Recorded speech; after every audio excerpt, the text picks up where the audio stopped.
What is going on, everybody, and welcome on in to the Garage Beers podcast, episode 289, here on this beautiful November, cold as hell Wednesday night in Northeast Ohio.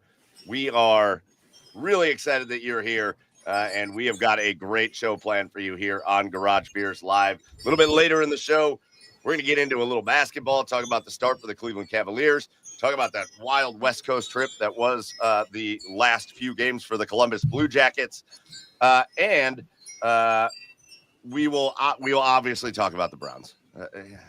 We'll get there. We'll talk about the Browns. We got a quarterback who's as good as the number one pick in the draft. What a steal! Yes. What a steal! Can't wait to talk about those stats. Yeah, great. But we're going to kick things off in just a minute with an amazing special guest. We had him on about real close to this time last year, a little bit later, but just one of our favorites to talk Buckeyes. And so we're going to bring in a former Buckeye in just a little bit. Former Buckeye, musician, entrepreneur, motivator, kind of do everything guy, Mekka Don. Really, really excited to talk to him in just a little bit. Before we get going there, though, I want to remind you that we are brought to you live here on the Orange and Brown Report streaming network. The OBR is Cleveland's oldest and largest independent Browns coverage site. They've been doing it since '99, and they're still going strong. Some of the best Browns coverage you're going to get happens at the OBR, so get over to the OBR.com, hit subscribe, and while you're over there, just make sure you check out all the cool stuff they got going on. Whether you're watching us on YouTube, Twitch here, make sure you hit like, hit subscribe. And again, be a part of the OBR. And that means you get to hang out with us, which we're not going to talk Browns all the time. We're going to talk about all of our favorite sports. And that's the most fun about Garage Beers on the OBR. Also, get over to our socials at the Garage Beers on all the socials and make sure you hit follow over there to keep in touch with us throughout the course of the week and in between episodes. With you as always, I'm your host, Michael Keefe. Over on the east side, my co-host, Chad Meyer. Chad, what's up out there tonight? Nothing, man. It's actually less windy and a little warmer than it's been the last two Wednesdays. Okay. But unlike the Michigan Wolverines, I ain't no bitch. All right, I'm gonna stay outside as long as I can, even if it means in the. No, I won't be out here in the snow. No, I'm not gonna be out in the snow. But yeah, it's nice out here. Mike, had a bit of an awkward interaction today at Giant Eagle. That's probably like a weekly occurrence for you. No. I mean, well, the thing is, I had nothing to do with it.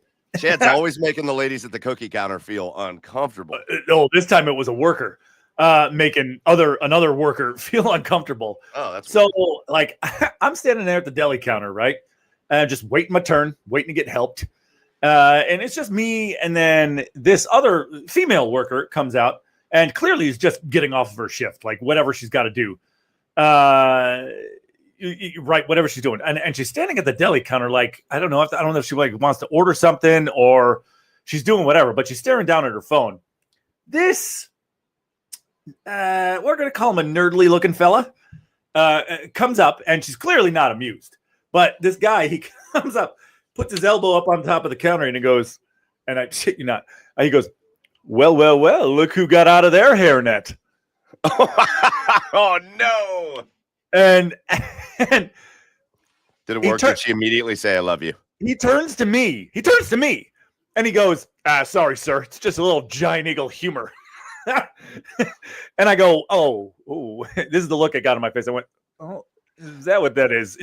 I don't think she saw me standing there because she turned around, looked up from her phone, saw me, and then just immediately bolted. Like she got out of there. She's like, "I don't need my pound of turkey." Like, sir, I am just here waiting for my salami. I don't know what you're talking about. I just need my groceries. Yeah, please. I just need to go. I just need to move on. Okay. So man, yeah. if I had a nickel for every time I got turned down when I said that line. Yeah. Look who just got out of their hairnet. Yeah.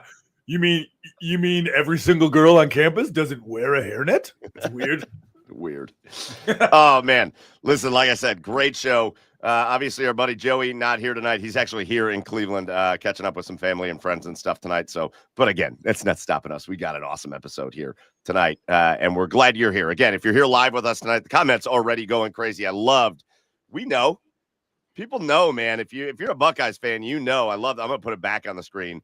Chef Brian K., our buddy, said, we got a real lawyer coming on tonight. We got a Buckeye, a rapper, just an overall great guy. And he said, you better buckle up. You better buckle up. I don't know how better to intro it.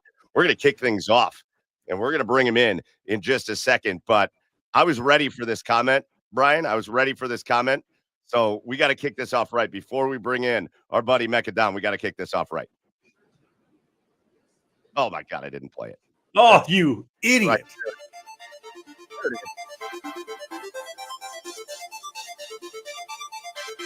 Mekka Don, Buckeye Nation. It's time. D-Bots, you beat. Buckle up. We going for a ride. Knuckle up. It's time for a fight. Buckle up. This time it's mine. Buckle up. Oh, we outside. Going to the top. Going to the top. Going to the top. Going to the top. Going to the top. Going to the top. Going to the top. Going to the top. Still dope. Let's bring him in right now. It's our buddy Mekka shit. Don. Mekka Don, come on into the Garage Beers podcast. Welcome back, buddy. What's up, fellas? How you guys doing? You hyped now, man? You just get you hyped? Yeah, let's get it. Hey, what's it like being a first ballot Hall of Fame human? I just wondered. Man, I don't know, but I'll take the compliment. I appreciate it. That is a stadium banger. That's a stadium banger. Yeah, that was really, it's interesting how music comes along. It's funny. I was actually talking to my son about this earlier. He's 8, and he was kind of asking me just literally earlier today how I kind of construct songs. So I was just telling him, first I got to find the beat, right? And I'm not a producer, but I think I have a pretty good ear for music, and I've been fortunate to be blessed with some great producers that have just blessed me with great beats. And so it starts there. And once I get the energy from the beat, man, it just flows. And so I was that song didn't even take me that long to write because I was just so inspired by the beat. I think we have one of your biggest fans. I think Chef Brian is one of your biggest fans. Said, not too bad for a 66-year-old rap fan. Let's go. Shit. Let's go, CBK. CBK. I love it. Hell yeah. By the way, we don't have we get a lot of awesome guests on the show. We get gold medal Olympians, we get Hall of Famers, we get big time athletes, we get media people and all that. I don't know if we've ever had somebody. You have your own Twitter fan page. There's a fan page for Mekka Don fans on Twitter. Yeah. It's funny. I'm not even sure who actually started that page. It's on YouTube too. And so it's funny. Sometimes the one on YouTube has more views than my own stuff. I'm like, bro, So I thought that's pretty cool. It's pretty fun. They just retweet all my stuff, really, generally. So Let's go. Yeah. I would bet $5 that Chef Brian K knows all the words to Rapper's Delight. Oh, hell yeah. Yeah, for sure. Hell He was yeah. one of the OGs. Yeah. That's right. All right, Mekka Don, we're going to get into some Buckeye football. I want to talk a little bit about the upcoming end of the season. We're getting into, we're obviously talking playoffs now and all that stuff. We had a great time doing that with you last year. We're going to bring that up. But I got to ask you this before we start, because we always start with this, and I couldn't remember.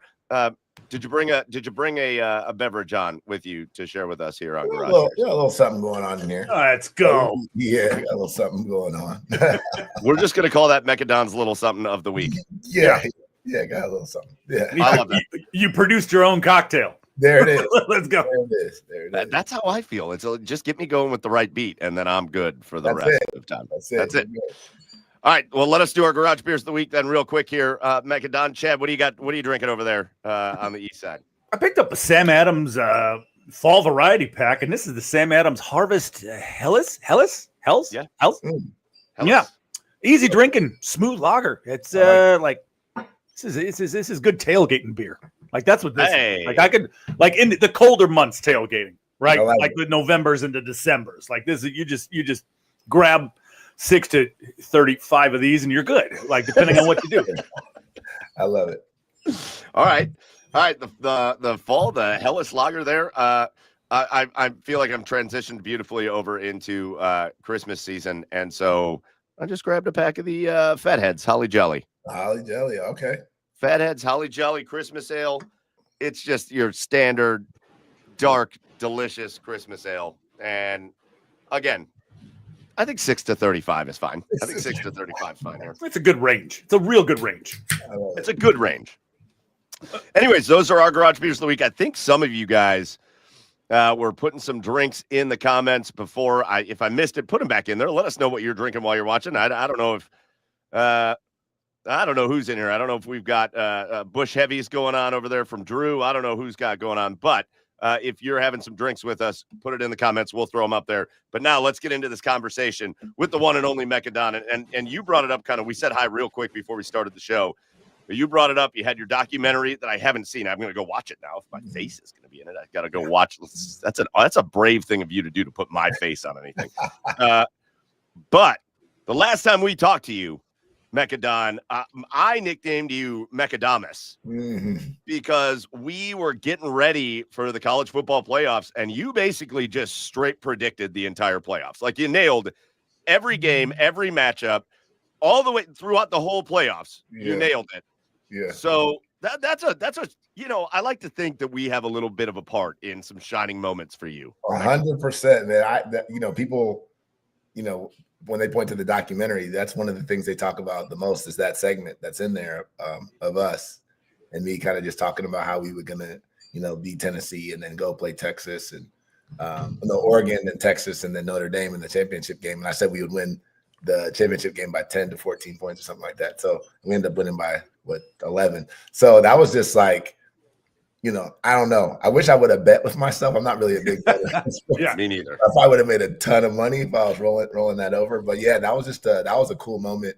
I think we watch a lot of football, and eventually you're going to get lucky, right, in picking things. But just the way things were going that year, it kind of seemed like, for me, it was pretty clear that I think that was the route. And it was amazing to see it actually happen. And then I got to go to actually the Texas game and got to go to the national championship game as well. So it was just the whole thing was surreal. Honestly, I felt like I was living in a dream for like 4 straight weeks. Now, how long did it take you to put together? Like what was the whole timeline of this project? So we started the project in August of last year. So before the season started, I wrote the song. We released Buckle Up in July, and we realized pretty quickly that it was going to catch fire. I didn't know that it was going to be the run out song for the team when we released it, but it caught fire, man. And obviously we had merchandise with the school. We had a number of different other things that were happening with it. And before the season started, we realized this could be a big thing. And if we go on and win the national championship, it'd be amazing to have a lot of this documented. And even if we don't, it still would be a cool thing to document kind of the movement of Buckle Up and how it grew throughout the season and, permeated other areas of society as well, And so we started filming in August. And the amazing thing about it was 2 days before the season started, I had the first performance ever of the song Buckle Up. And Shelly Meyer was there. And Shelly Meyer, this is how the documentary starts. I'm going to spoil it a little bit for people who haven't seen it. Shelly was on the screen and she says, "Oh my gosh, I just got done watching Mekka Don perform his new hit, Buckle Up, and it's amazing. And trust me, I understand that a lot of expectations for this season, but that song is going to carry us all the way to the national title." Let's go. Let's go. I know. 2 days before Let's go. Come on. And so we were able to document the whole season, document kind of my experience a little bit at in the playoffs, and then we got some former players from 2014. We got Curtis Grant. He was talking about my song Juice, which was the national championship anthem for 2014. Yes. And we got Lathan Ransom and Denzel Burke and those guys to kind of talk about Buckle Up and some other stuff that happened throughout the season. So it was amazing. It came together really well, and we finished it probably in March or April and then released it in June. Nice. Do people, it is a banger, man. Like, it makes me make that ugly face that people used to. I don't know if they still do it anymore, but right? Yeah. You get lucky, and people keep asking, like, "Are you going to do another one? Are you going to do another one?" And sometimes, as an artist or a creative, you got to know when to, let the last thing be the last thing. And so I'm not saying I'll never do anything ever again. Obviously, as a creative, you can never really say that, but that was a real high note to go out on. Yeah, I was gonna say, it feels like it hasn't even run its course yet. So For sure. So you went with the team. You went to the semifinal game against Texas. That was at Cowboy Stadium, wasn't it? I was. Yeah. And then you went to the national championship against Notre Dame. So what's the most electric moment? I mean, I would imagine it's kind of hard to beat Jack Sawyer strip sack, returning it all the way for a touchdown to seal the game. That game, they were knocking on the door to tie the game. They were. And that game was crazy because Texas fans, and I got some videos I posted, they were like all in my face during that game. It was fun though. It was fun banter. It wasn't like, I wasn't upset about it. And again, that being in Texas, like in their backyard, that was rough. I mean, the environment was rough. They were loud, they were raucous, they were ready. So that environment was insane. But the way that stadium erupted when Jack Sawyer made that play, I can't even put it into words, And the craziest thing is, we were like, as Buckeye fans, like there were like people, we were like had tears in our eyes because it was like such a magical moment, and we knew what exactly that meant, that we were going to the title, and it was just like the deflation that you could see, the contrast between the deflation you saw from all the Texas fans and then the exhilaration from all the Buckeye fans. I mean, we're all hugging each other. We don't even know each other. We're hugging each other, high fiving. It was amazing. But in the national championship game, 3rd and 13, I'm telling you, I mean, I don't think we ever thought we were going to lose that game. No. But still, when Will hit Jeremiah on that play, man, that place went nuts. I mean, so obviously those are two historical moments, but to actually be there and witness those, and I think I was either on the sideline or close to the sideline for the national championship game one. I mean, my goodness, it was nuts in there. So, man, it was just, those are moments I'll never forget. And I was fortunate enough to be able to bring my son to the national championship game with me. He's 8. And now he's like the Mr. Buckeye, like 2 years ago, it wouldn't have mattered to him. But this was a year he became Mr. Buckeye. And so he got to experience that. And it's just one of those, everything about it just seems like magical, kind of a magical moment. Well, that Texas, the Texas game had those two moments that are on par. I was thinking the Ezekiel Elliott run against Alabama that year. Yep. Like, Travion Henderson's, that screen pass. Yes. Get out of here. Oh my God. For the half. Get out. Yes. And then Sawyer. But then there's just a part of me that loves I think my favorite moment of the whole playoffs last year. We're going to get into this year's team, but this is just too fun to talk about. Yeah. I think my favorite moment of the playoffs was right after Notre Dame's opening drive. Remember, they marched it down Ohio State's throat and they ran it the whole way. Yep. And Riley Leonard was awesome on that drive, and he scored that touchdown. And like, I'm listening to the announcers be like, "Oh, that's an omen for this game," and I was like, "It's a bad omen for Notre Dame," because I took one look at Riley Leonard's face, and he was like, "Oh shit, I can't do this again." He got waxed that drive. Yeah, I mean, he was awesome that first drive, but there was, yeah, that was the way they just took control of that game. Awesome. Yeah, I think for people who didn't, like, my son was literally crying when they scored. So I had to like tell him, like, listen, it's okay. They're going to score, right? But so for people who don't really understand football that well or know kind of what to look for, and I'm not downing anybody, they may not have understood that what that just happened is not sustainable. And so I think that there are a lot of fans who are probably nervous, like, wow, they just marched down and scored on us very easily. For people who kind of understood and are watching and listening like you were, and paying attention, like that dude was getting rocked the whole time. He said it. Later. He said it later. And if that's your game plan against us, good luck. I know. So I mean, but the thing is in a one-game scenario, the reality is, anything can happen. What if we fumble the kickoff and then they return it for a touchdown? Now you're down 14-0. It's a whole different type of game. So anything can still happen. So there was still a little nerves there. I have to be honest, even myself, even though I didn't think that was a sustainable way to beat us, there was still nerves. But then when we went down and scored, I was like, it's a wrap. Yeah. I think that's where I was at too. Like, I was like, okay, yeah. I mean, Riley did get hammered on that drive, but it's like, okay, we need to come out and respond, because if we don't, then it's going to be a little bit more interesting. But it was easy. It was easy. Notre Dame fans there, most of them that I talked to, they didn't really think they were going to win. They didn't expect to win. Yeah. They hoped that they could, and they were happy to be there, and they were gracious, and it was cool. But I don't think they really expected to win. And then especially once we marched down and scored, I think they kind of knew. yeah, game over. So let's dive into this year. Obviously, Ohio State comes out. They have the big win. I was at the game at against Texas. Big win to start the year. Listen, everybody likes to talk schedule, but Ohio State has wins over preseason number 1, preseason number 2 or 3 was Penn State. Obviously, who else? There was one other highly ranked team to start the year, and Illinois. Yeah. But like, the schedule goes differently than what it says. But the bottom line is Ohio State's just straight handling business, and that's a hard thing to do, man. You were a football player, and you did strap up for the Buckeyes a little bit, and when you come off of a situation like the Buckeyes did last year, where you win the ultimate prize, you win the national title, you erase a lot of doubt. I mean, what they did for their head coach last year and what he did for himself, unbelievable. Yeah. It's hard to maintain the level of focus and attention it takes to just do it again.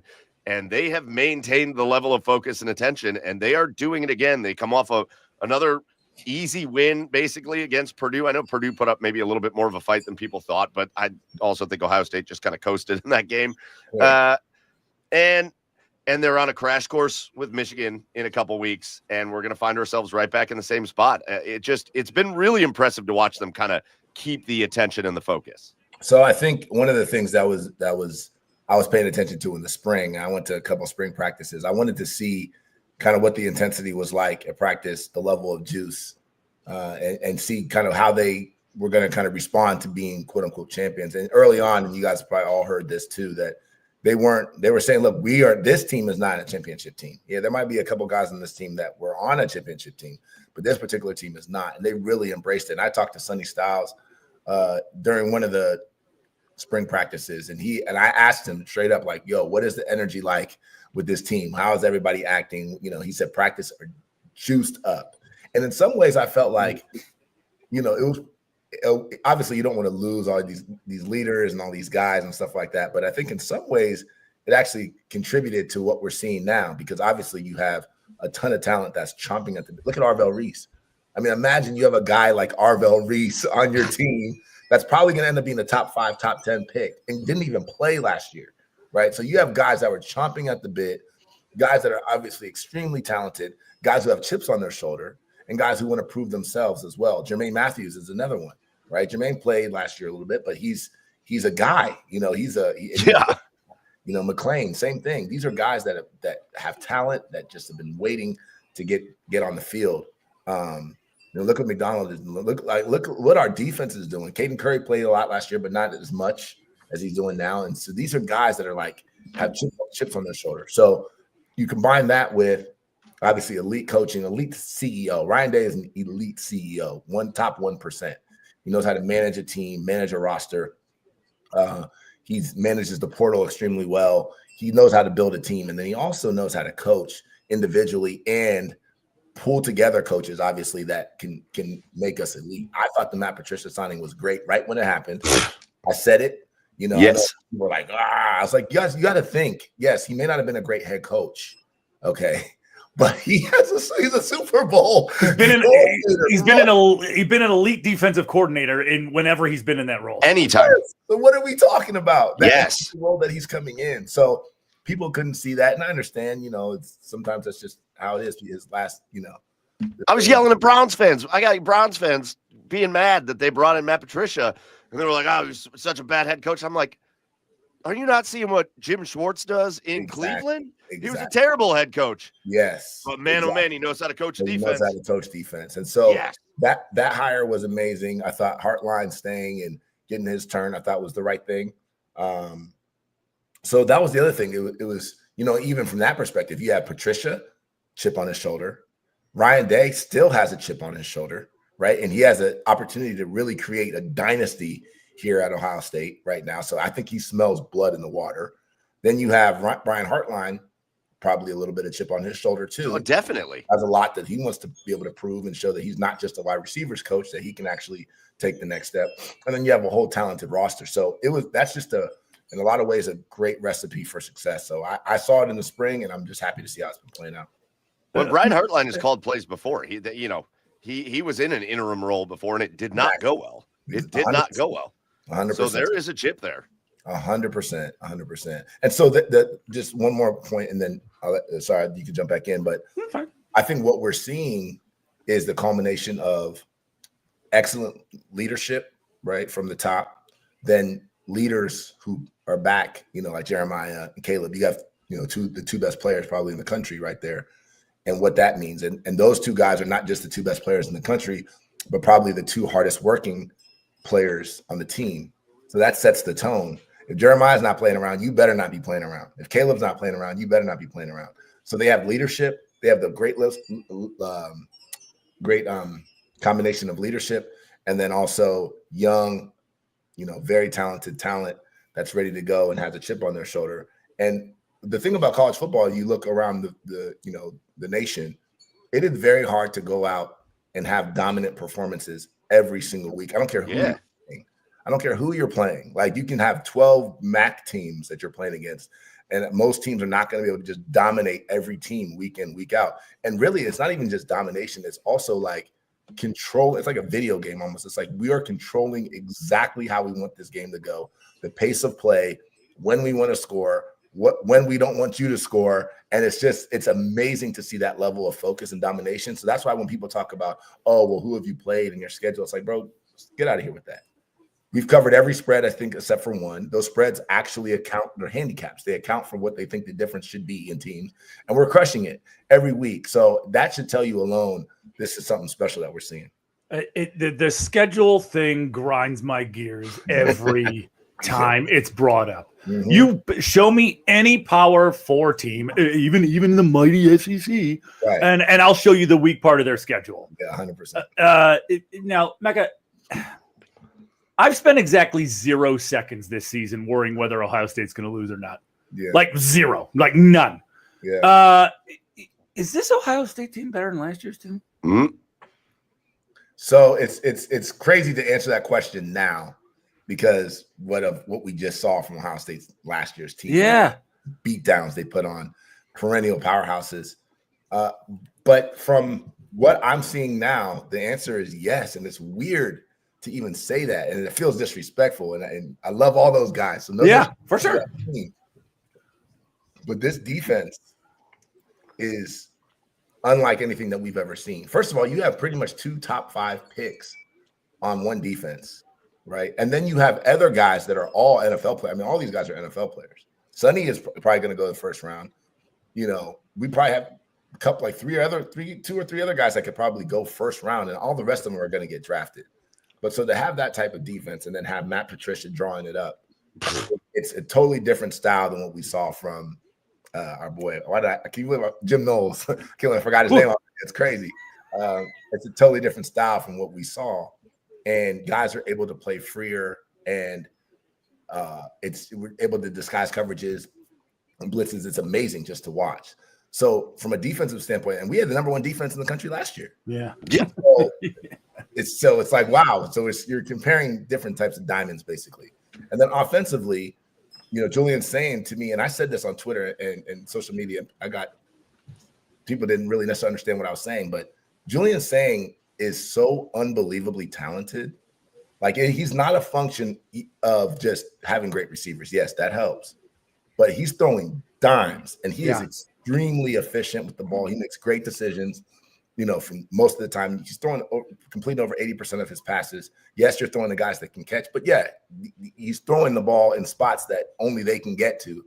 Down the field. They still got to get the ball from someone. Get it from someone. And so I do you know how good those guys look when somebody makes a catchable pass? Right, exactly. Oh. And then also just, he was a 5-star guy. This isn't some random dude that's just rolling up out of here. This is a guy with Alabama, started at Alabama, with Saban for like a week or two. And then, here he is at Ohio State with Ryan Day.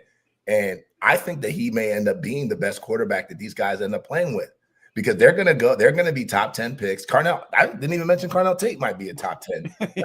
Right? So top 20. They're going to be top 10. Jeremiah could be the number 1 pick. They might go to a bad team. Who knows what quarterback situation they're going to have there.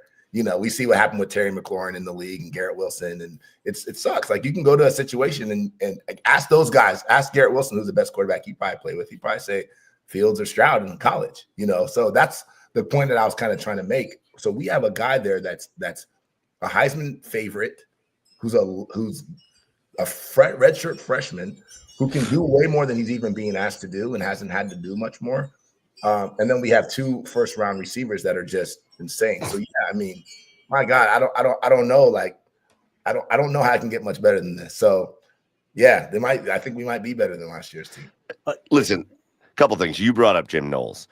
Do you think he's still real excited that he skipped the championship parade last year and then talked all the shit on his way out? I bet he's so excited now after the Ohio State's offense just drubbed Penn State's defense. You know, one thing I will say, this isn't truly in defense of him, but just when you think about the business side of sports, and it's one thing for us as fans, it's hard for us to kind of really internalize how that goes, right? Because at the end of the day, for us, you know, we're looking at loyalty, like with Tony Alford and that type of thing, right? Like, how could you leave and go, you know, and all these type of things. And I'm not saying there's something to be said for that, but at the end of the day, for a lot of these guys, this is just a job, you know. And if, you know, you're working at Google and Microsoft comes with an offer, or if you don't feel like Google's respecting the work that you did and Microsoft comes, then you're going to go to Microsoft. And we human beings, normal human beings, so to speak, we do make those type of decisions every day.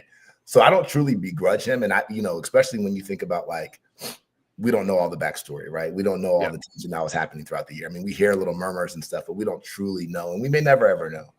But that all being said, it's got to feel pretty shitty to, you know, to leave and that way, and then, you know, you turn around and wow, the guy that replaced you, everyone's like, thank God, like, that's, you know, it's you don't want that either. So it's got to be pretty tough for Jimmy right now. I mean, and then go ahead. No, I was just going to say, I think Patricia's the best thing that's happened to this defense in a long time. 100%. And then I was piggybacking off Chad's question as the wind chimes chime over there on the east side of Cleveland. Piggybacking off of that, there's another discussion, and we've talked about these 2 players, but, you know, coming into this year, a lot of the conversation was, well, yeah, listen, Ohio State lost a lot of players last year, and we're going to see, you know, the dynamic running backs, the pass rushers, the guys that they lost were awesome, but they still are going to come in with the best player offensively in the nation, and we're still going to come in with the best player defensively in the nation. And I've heard this discussion happening a lot, and this is not meant to put either guy down. Yeah. It shows you the riches that are there, but man, I love Caleb Downs a lot. I love that guy a lot. Yeah. And I really think it's his work ethic and experience and mentality that really drives this team. 100%.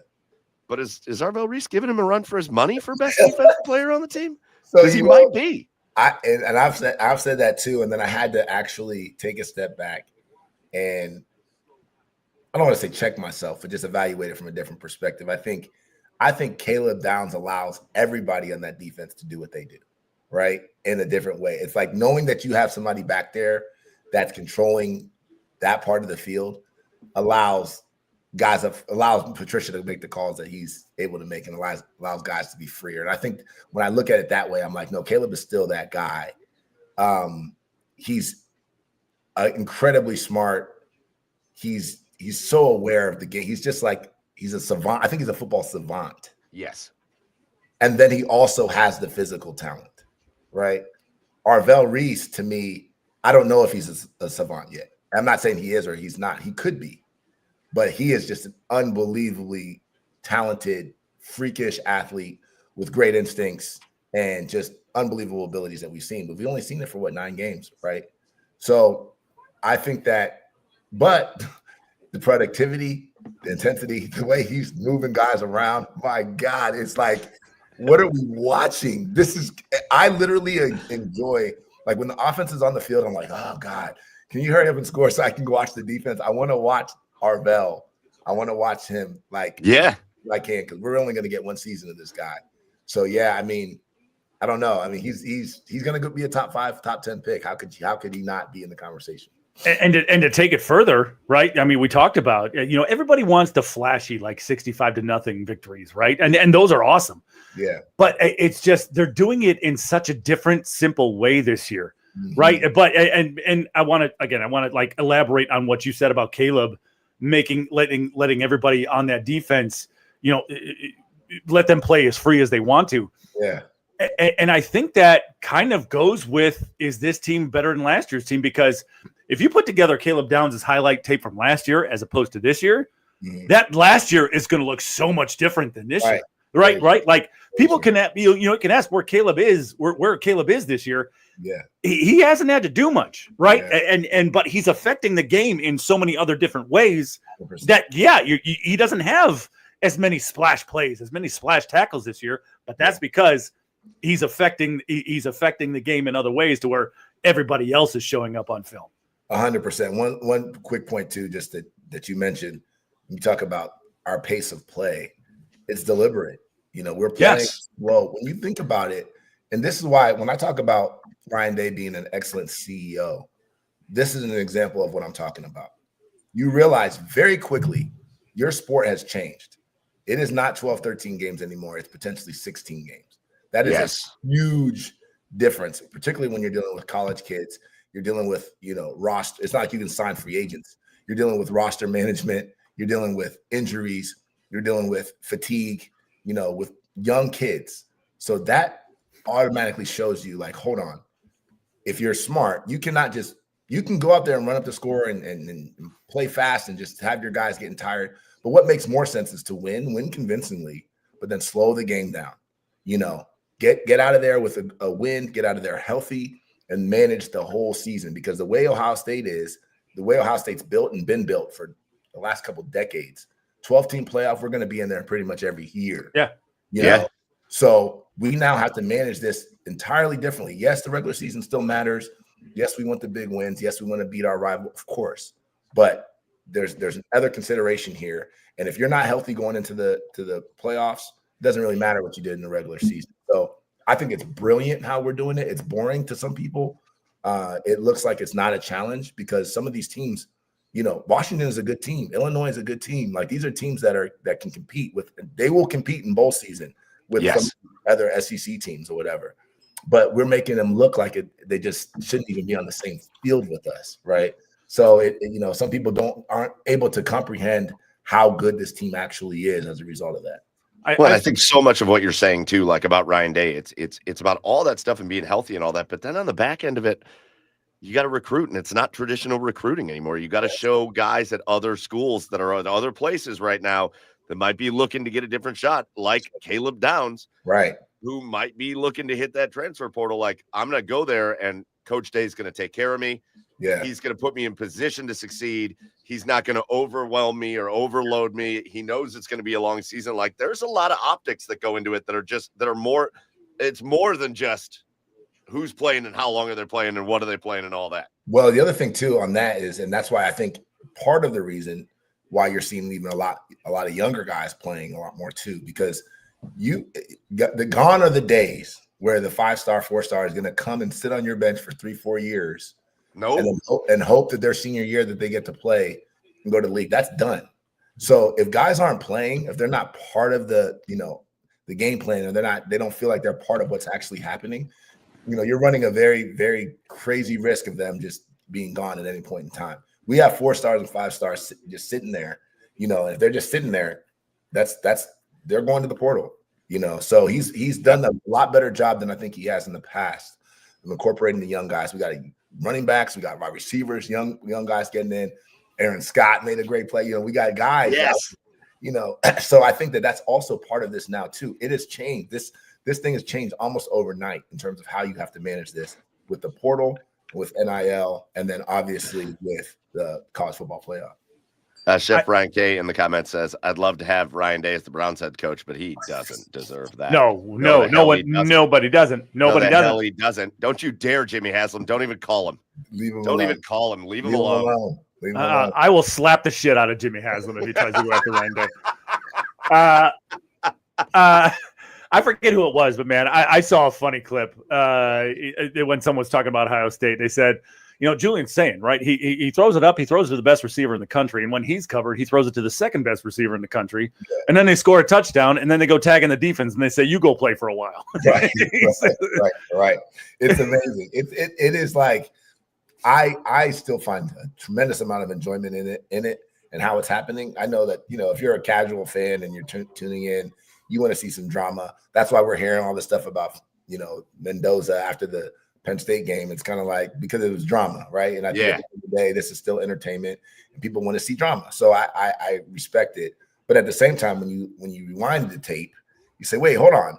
You can't create the moment, that put yourself in a position to where you now have to go save your team and then get this, all of a sudden call it a Heisman moment. Like, no, that's not how it works. Yeah. Great win, great team win, great resilience, great for, if you're NFL team and you're looking for a guy who's tough, all that stuff.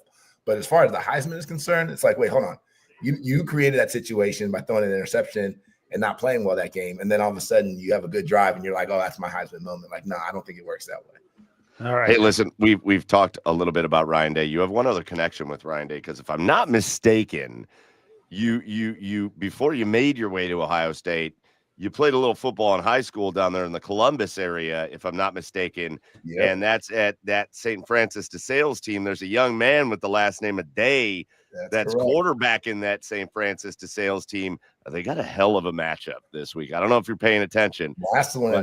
Massillon, Washington, and St. Francis de Sales. That's gonna be a tough one. It's gonna be a tough one for the Sales. It is, and Stallion pride, baby. I'm gonna go Stallions, but that's gonna be a tough one. But I think it's it's just like anything else. Like when you're a competitor, that's what you want to do. You want to go play and win against those teams. We won the state championship my senior year in high school, and my junior year. Actually, I wasn't even on the team that year. And I remember these moments, like just. We want to go play the best. Whoever you guys say is the best, whoever you guys say is tough, we want to go do that. So it's amazing seeing what RJ Day is doing over there at my alma mater. And actually the head coach, Ryan Wiggins, he was my wide receiver coach when I was in high school. Oh, there we go. Yeah, so he's still there. So I just talked to him yesterday or the day before. So rooting for them for sure, but it's going to be a tough one. All right, Mekka, I want to, fast forward a little bit here, because who gives a shit about UCLA and Rutgers? Those are 2 more wins. Oh, come on. You got to win the games. Well, yeah, of course you do. And it's going to happen. Let's go to the immediate monkey on Ryan Day's back. Yeah. Right. Couple weeks. We got Team Up North. Yep. Coming in a game that I've said repeatedly on this podcast that I until he does it, I just can't pick Ryan Day to win that football game. I don't care who's on his team. Understood. You can say, is this the year? I don't know what to think about that game, Mekka, because if order wasn't going to be restored last year when Team Up North had anything barely resembling a Division I quarterback, what's to make me think that they're going to do it this year? Like, it's mental at this point, right? Yeah, I think so. I think there's a huge mental component to it that we can't explain, right? And you might have to call in the top psychologist in the globe. Chad's got him on speed dial. Done. Yeah, here. Let's hold on. That's what's going on there. But I will say this: 2 things. I think one, I think Ryan Day is different than he's been, and I think that last season changed him. And I think that he's a little looser. He has a little bit more I don't give a F type thing. And I think he's more, just more of a killer. And I also think that he really smells blood in the water overall in college football, including against that Team Up North, because he is really he is in a situation where he can put himself in the conversation to go down as one of the top greatest coaches ever in the sport. Like, that's really the type of program that he's running. If we run through and win this year, and then we're going to have Julian Sane and Jeremiah back next year. My goodness. Yeah. What are we talking about? So you'll have another pretty good receiver coming in next year too. Another pretty good one, right? Not to mention, not even just Chris Henry, not to mention Mylan Graham and Quincy Porter and these guys waiting in the wings. So I think that and then what Bo Jackson's going to be next year. My goodness. Okay, sorry. So I think that there's that. I think that he's a different guy. And I think that I'm pretty convinced that the game plan is going to be different this year. I think that what we're actually seeing now is not what we're going to see in that game. I think we're going to be airing that bitch out left and right. Like, come on. Like, I think it's going to be. Come on. And it better be that, right? Because I think that's Michigan. They cannot keep up with us.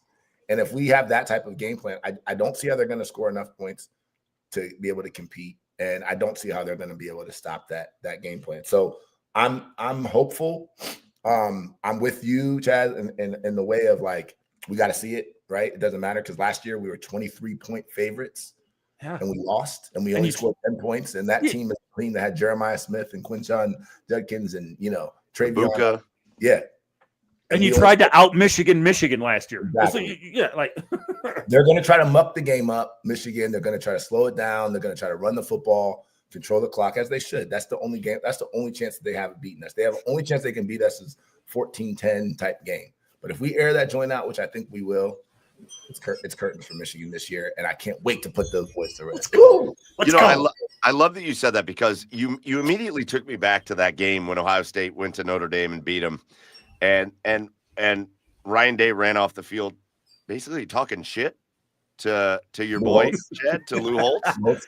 Yeah, he's not a good football team. It's just not a tough football team. I tell you what, this is. I can't see Ohio State just beating the University of Notre Dame. Oh my God, classic! I didn't even know that was coming. That's amazing. I love it. But like looking back, it's a little cringeworthy. Like we don't need to be smack talking Lou Holtz coming off the field. You just won a game, talk about the game. I don't think that's the Ryan Day that exists anymore. I don't think Ryan Day's like worried about all that anymore. I think he's kind of like, all right, I see what this takes. He got a big now he knows. He got a big monkey off his back, winning the national championship, and I think new perspective. Right? There is almost a 0% chance that he's going to go in with that type of game plan this year, and really that's it. If you really talk as you were watching the game, the entire commentary, the entire frustration was game plan. It wasn't guys aren't playing well, guys aren't trying hard. It was literally, what are we doing? What are we running? Why aren't we throwing the ball? Why aren't we getting the ball to our playmakers? Yes. I can't imagine that hasn't been so ingrained into his head. And Hartline too, who will be calling some, the plays.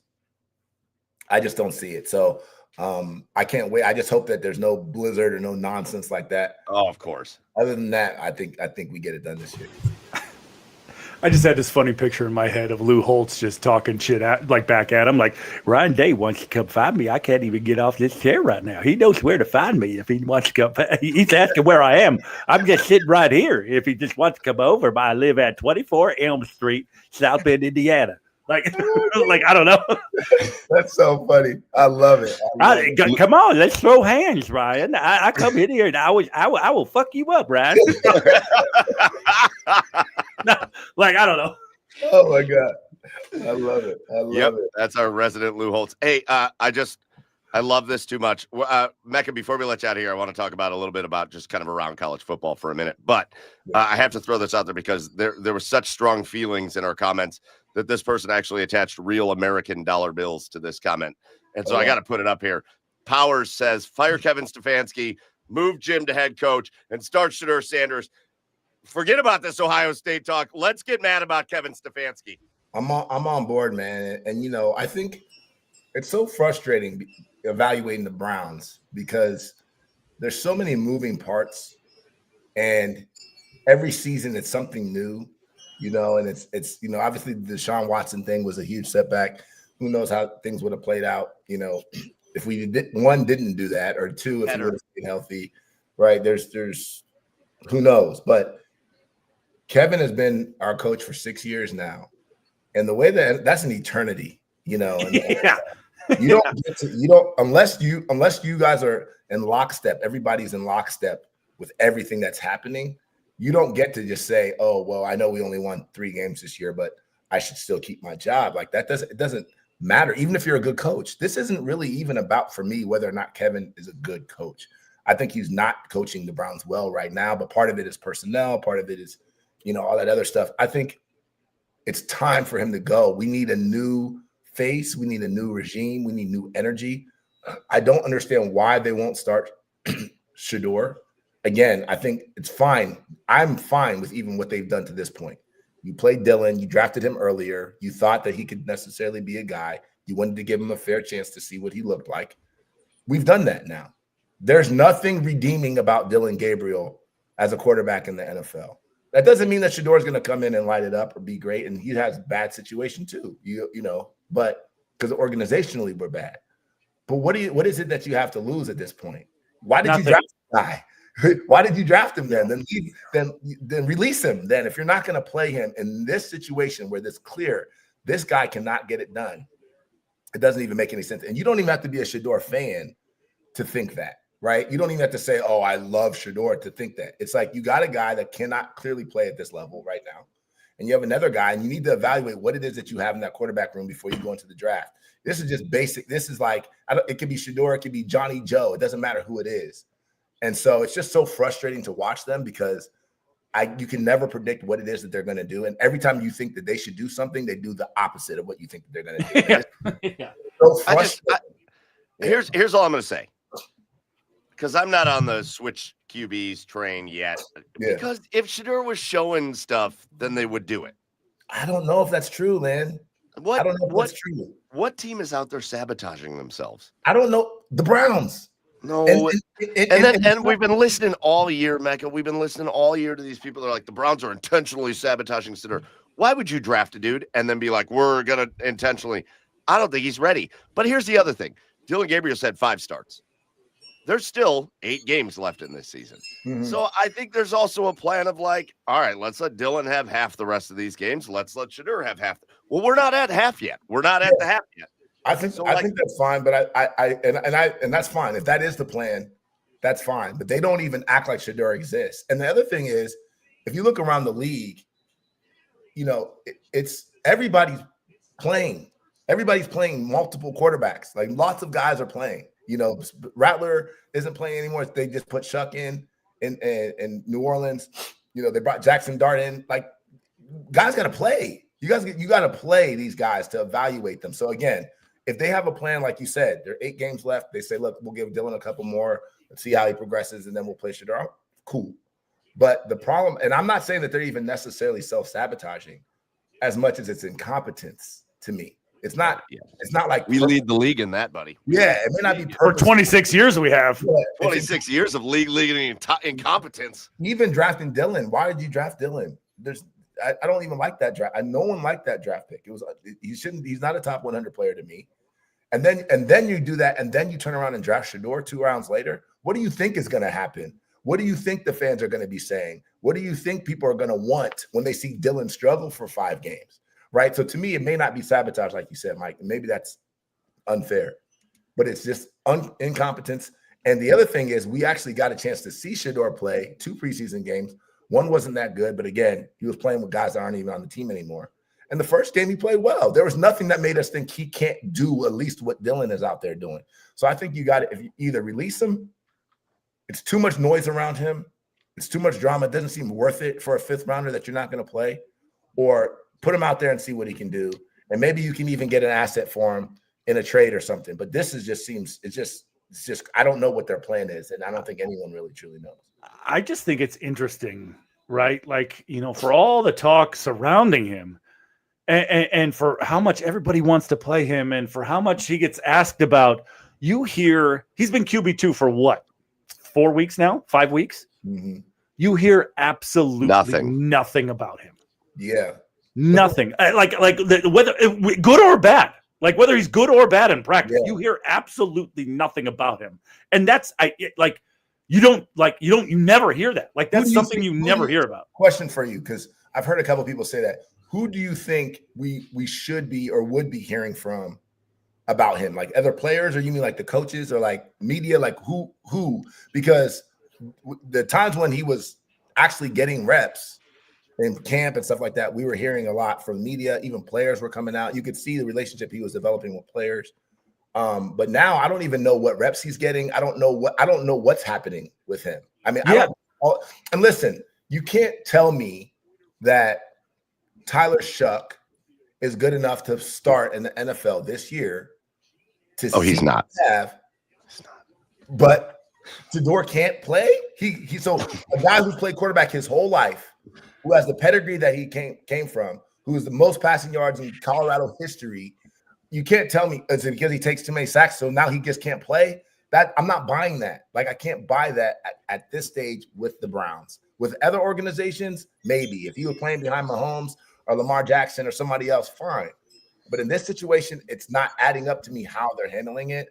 And the fact someone even said that Stefanski won't even say his name in interviews. I don't know, and I don't know how true that is, but it's just like, what are you have to address it.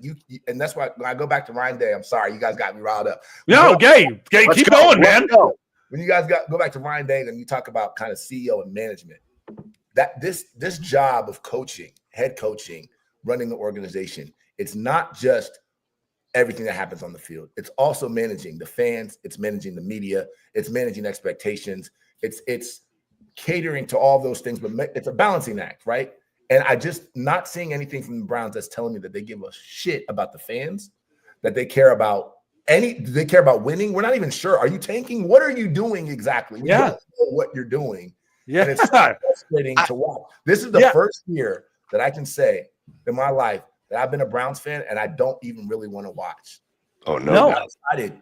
I don't want to watch. I've watched through multiple miserable seasons and still found a way to find something interesting. Now I can't even do it. In fact, I'm like, I've missed more Browns games and I watch highlights here and there more than I've ever had before. And it's because I don't know what they're doing. I don't know. And Mekka, that's like the $1 million question. Yeah. Right. Like what you just mentioned. That's the $1 million question is you don't hear anything from players, coaches, or media. You hear it's crickets when it comes to Shedeur. And that's just it's so odd. I have no idea why. And you know what? But you also don't hear anything about Dylan. You're not hearing like, oh yeah, Dylan was lighting up in practice. Dylan, you're not hearing anything. It's just we have to wait till Sunday. And then we go and see, okay, right away. And even Stefanski's answer, no coach in the NFL is doing this when their quarterback isn't playing well. None. Nobody says right away, unless it's Mahomes, this is still our quarterback. Justin Fields has a $40 million contract. They're not committing to him. Spencer Rattler, they're not committing to him. I could probably name 4 or 5 other quarterbacks around the league that are dealing with the same thing. You don't just get to say, okay, we're sticking with you say, look, we're going to go back. We're going to evaluate everything. The game is fresh. It's just over. We're going to go back. We're going to evaluate everything. We'll see. Right now, we're confident that Dylan can be something, whatever. But you just say, no, we're going to stick with Dylan. It's like, what? How can you sell that to the fans when we just watched? We have eyes. We watched this guy couldn't even make 2-yard throws down the field. That doesn't happen in the NFL. It doesn't. And you don't get to keep your job long enough for that to happen consistently. So there better be a plan for Shedeur to be played this year because there's nothing I expect to see from Dylan that's going to change our mind about whether he's ready. And if they don't do that, then I don't know. I don't even know if they want to keep us as fans. I don't know what they're doing. I'm going to play devil's advocate for a minute because I don't think they have their franchise quarterback on this roster. I think they think Dylan Gabriel is suited to be a backup quarterback in the NFL. I think that's what it is. And I think we are going to see Shedeur, but I think there's something to be said. I think there's something to be said for I want to see Shedeur Sanders. I was excited when they drafted him. Mm-hmm. I think he has the physical tools to make it. Mm-hmm. I think there's something to be said for a kid that's never had a playbook in his life. I think there's something to be said for a kid that knows the system that his dad has run with him his entire college career, coming in and trying to learn something new. It's an adjustment. It is a major adjustment. And I think that's fair to say, like, he wasn't ready. I think it's fair. I think it's fair. And I hear that. But I do think it's ridiculous. Because if you watched him, first of all, Deion wasn't the offensive coordinator, right, at Colorado, right? He was the head coach, but he wasn't offensive coordinator. He was running an offense. Just go watch the offenses that he ran, right? Like there's and the thing, and again, coaching CEO, right? You have just like what Jim Harbaugh did with what Jim Harbaugh did, what Harbaugh did with Lamar Jackson, right? Part of this is and this is the same thing you're seeing with Sam Darnold, the same thing you're seeing with Baker. Look, all these guys can play. They can all play for the most part, especially the guys that were all projected to be first round and top round guys. They can almost all play. So now it's okay. Well, what is it that he does well? Okay, so maybe let's just say I give you everything that you said. He didn't understand the playbook. He's never run this type of offense. He's struggling. So you mean to tell me that there's nothing that he does well enough to run an offense better than what we're seeing Dillon Gabriel do, I doubt that that's true. If he does have the tools, then now it becomes incumbent on you as the coach, as the CEO, as the manager of this organization, this franchise, to put him in the best position to succeed. And we see that all over the league and other situations. We see it at different positions. Like there's some running backs that are very talented. And okay, we're not going to see them in certain plays because they don't know how to, they're not good at pass protection, whatever it is. But you can't, I'm unconvinced. And we actually got to watch him operate the offense in a preseason game. We saw it with our own eyes. Well, we saw it twice. We saw it twice. And the second time, nobody even played that game. So I'm not saying that he didn't play well, but the first time we saw it, he was out there dealing. So you mean to tell me that you can't bottle that up anywhere? You can't, there's nothing you can figure out from that to create an offense, even simplify it. They do this across the league all the time. Simplify the offense then. If you don't think, again, this is just assuming what you're saying is true, which I'm not agreeing that it is, but if it is, simplify the offense and make a playbook that he can digest. He's not an idiot, right? He ran an offense, threw for 4,000 yards in Colorado. Like, what are we talking about? Okay, so Mekka, I'm gonna play devil's advocate one more time because again, I want to make this clear. I want to see Shedeur Sanders. Sure, yeah. Because I'm excited for him and I think he can play. I think his weaknesses are NFL killers, though. That's the issue for me with Shedeur Sanders. I think his strengths are strengths, but I think his weaknesses in the NFL end his career. Like that, they got to make sure he is ready. Because some of that stuff of running backwards and taking 20-yard sacks and stuff he was getting away with in college, he is not going to get away with in the NFL. And that's been a problem for him his whole career, even going back to Jackson and all that. But I want to throw one more curveball at you because this is something Chad alluded to earlier. And then I do want to go back to college football. Mekka, if let's say the Tennessee Titans took a swing on Shedeur in the 5th round, Cam Ward is putting up pretty similar stats to Dillon Gabriel. Yeah. So I don't even know what we're arguing about. Everything you just said. Would you be sitting here saying, well, the Titans should bench Cam Ward and put Shedeur Sanders in the game?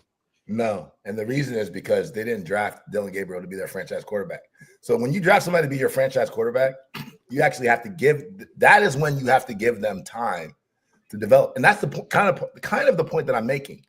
To be ready, what does that even mean? Nobody even knows what that means until we see you play. You have to play.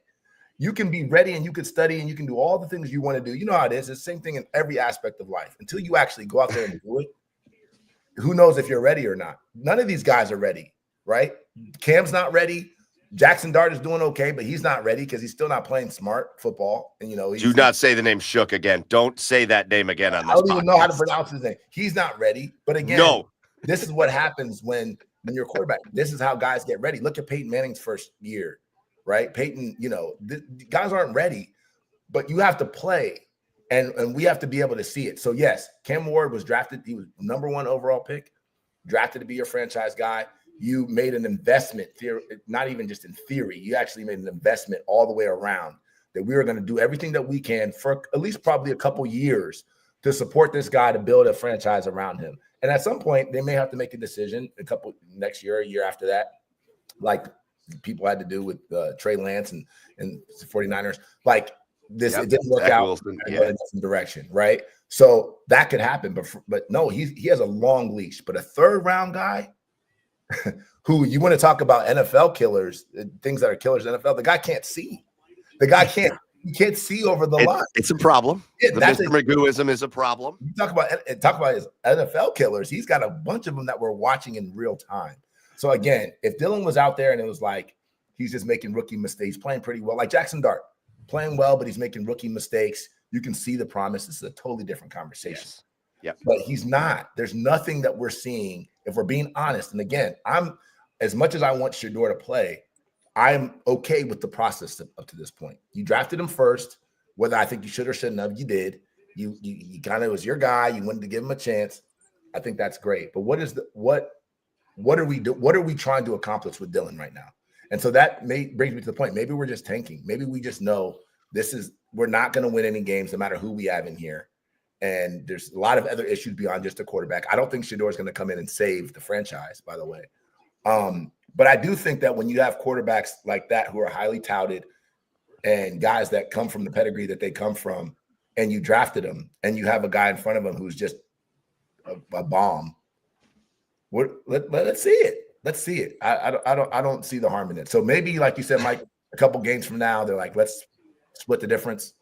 Okay, fine. I think that's the case. Shedeur this year, and the Browns are going to have to own up to it. Here's the other thing too: if Shedeur comes in and balls out or plays pretty well, now that's a whole other problem for Kevin and the franchise. They're going to. No, it's great. Yeah, I think it's great for the Browns, but I think for egos, for the media, all that type of stuff, that maybe they don't want to deal with that. They don't want to deal with the fact that, first of all, we wasted a pick on Dylan, which I thought at the time. And then now the fact that he probably shouldn't even have been playing in front of Shedeur. That's what people will be saying if Shedeur comes in and plays, and that becomes a whole circus. So I think that in some ways, they're trying to avoid that happening, because once that glue or toothpaste comes out of the tube, my God, it's not going back in there. You know, I want to get to a couple things. Brian in the comments, after all the talk all summer and fall, tonight in one single show, I'm hearing the most rational, intelligent Shedeur take since April. Bravo, gentlemen. So shout out to you too, Chad. Shout out to you too, Chad, but mostly Mekka. Thank you. Thank you. No, listen, Chad and I had a conversation. So Chad and I broadcast high school football games up here in the Cleveland area, and we had a playoff game last week, and we have our annual tradition where we just walk around the track and we talk. Take in the atmosphere. Take it in, talk life. And Chad said this to me, and this is all I can think of. So this is my hope for the end of this year, because I'm not convinced on any of these quarterbacks in this draft. I'm not convinced on a single one of them. And Chad said something to me, and I went, oh, my God, I think we just fixed the Browns. Whether it's Shedeur Sanders, maybe Shedeur comes in and looks like a guy that could play quarterback in the NFL. Which, by the way, if he is, that means Jerry Jeudy's actually catching the football, which is kind of cool. No. It'll just mean the ball looks better going off of his fingers. Okay. Yeah, that's how that's gonna go. But if you're not convinced, if you're not sold on one of these quarterbacks, I don't want him to just take one at the top of the first round to take one. That's why you're in this position to start. I'm sitting here going, you got to work on your offensive line. They're going to have, everybody doesn't think they have cap space. They do. They will have some cap space. And you have the worst wide receiver room in football. And I'm sitting here going, well, I'm a Cavs fan. Jalen Tyson's brother, Jordan Tyson, is probably the second best wide receiver in football this year. Really, that dude is carrying the Arizona State offense. And then I'm looking at Carnell Tate, and I'm sitting here going, the Browns have two probably top 15 picks. Yeah. So let's roll Shedeur out there next year with Jordan Tyson and Carnell Tate and Jerry Jeudy, and maybe Isaiah Bond finds a little space, and Quinshon Judkins in the backfield, and Harold Fannin and David Njoku at tight end. That's how you get us. Now we're back. Now you get us excited again. Now there's weapons. Now we're buying Super Bowl tickets. Now we're buying Super Bowl tickets. Like, that's who we are as Browns fans. That's what we need. We have Jerry Jeudy will actually catch the ball as wide receiver 3. He will. Yeah. He will. Throw that man in the slot and let's go. Yeah, I mean, it is, and it's funny you say that, because when draft season rolls around, we're all going to be excited again, because this is who we are as Browns fans. We deal with this every single year, and that's part of the reason why I want Shedeur to get a real shot, because first of all, let me say this: I truly believe that Shedeur could be a franchise quarterback in the NFL based on my own personal evaluation. Now, I think that the other thing that we've noted, that we've seen, if you watch the NFL long enough, you could see the NFL can actually ruin quarterbacks as well, right? Guys that you're told can't play, and all of a sudden they go somewhere else and they're flourishing. We've seen a number of those. I just mentioned a couple of them in Darnold and Baker, right? And even guys like Jacoby Brissett, you just put them in the right environment with the right coach that believes in them, and the right system that's. And you all of a sudden see these guys flourish. So I don't think that the Browns are set up right now for any quarterback to come in and be successful, particularly because there's just a lot of dysfunction. So I'm not expecting a lot of things from Shedeur. But I do think, even if from the backup standpoint, right, what do we do next year, right? who's our number 2? Even if you draft, Mendoza or whatever, or Ty Simpson, whoever, even if you draft one of those guys, who is the guy that, you expect to be behind him? We need to see that. And we got to see it on the field. It's not enough. It's not enough to hear about it in camp and off season and stuff like that. We got to see it on the field. So I don't know. I think at the end of the day, I'm not necessarily thinking that Shedeur is, I'm not like, oh my God, Shedeur is God. He is the savior of the Browns. But I do think that from what I have seen, he does have enough talent to where we should let us see it. Let us see it. Why are you hiding this kid? You're hiding him. You've been hiding him since preseason. You weren't giving them reps. You didn't want him to, and I understand he wasn't high on your totem pole. Fine. We had 17 quarterbacks when the season started. So I get it. But we gotta see it, man. And we can talk about this all day, but we just gotta see it. Mecca, we were over here talking about the Buckeyes, and it was nice, and they win on Saturday. I was happy 25 minutes ago. I was like 20 minutes ago, I was just smiling. And then this is the Browns. Not only do they bring us extreme pain and discomfort on Sundays, but then they just have this way of just hijacking everything. And they've hijacked us. So listen. The Cleveland Thieves of Joy. The Cleveland Thieves of Joy. We're leaving the Browns alone for a minute, and I did not know we were keeping you this long, so thank you for being the coolest ever. But I want to go back to this because you were Mekka Don last year, and we don't know what the college football playoff is going to look like. Sure. But we do have the second iteration of the college football rankings, and so we have the second iteration of what the college football playoff bracket would look like if the season ended today. So I'm going to put it right here.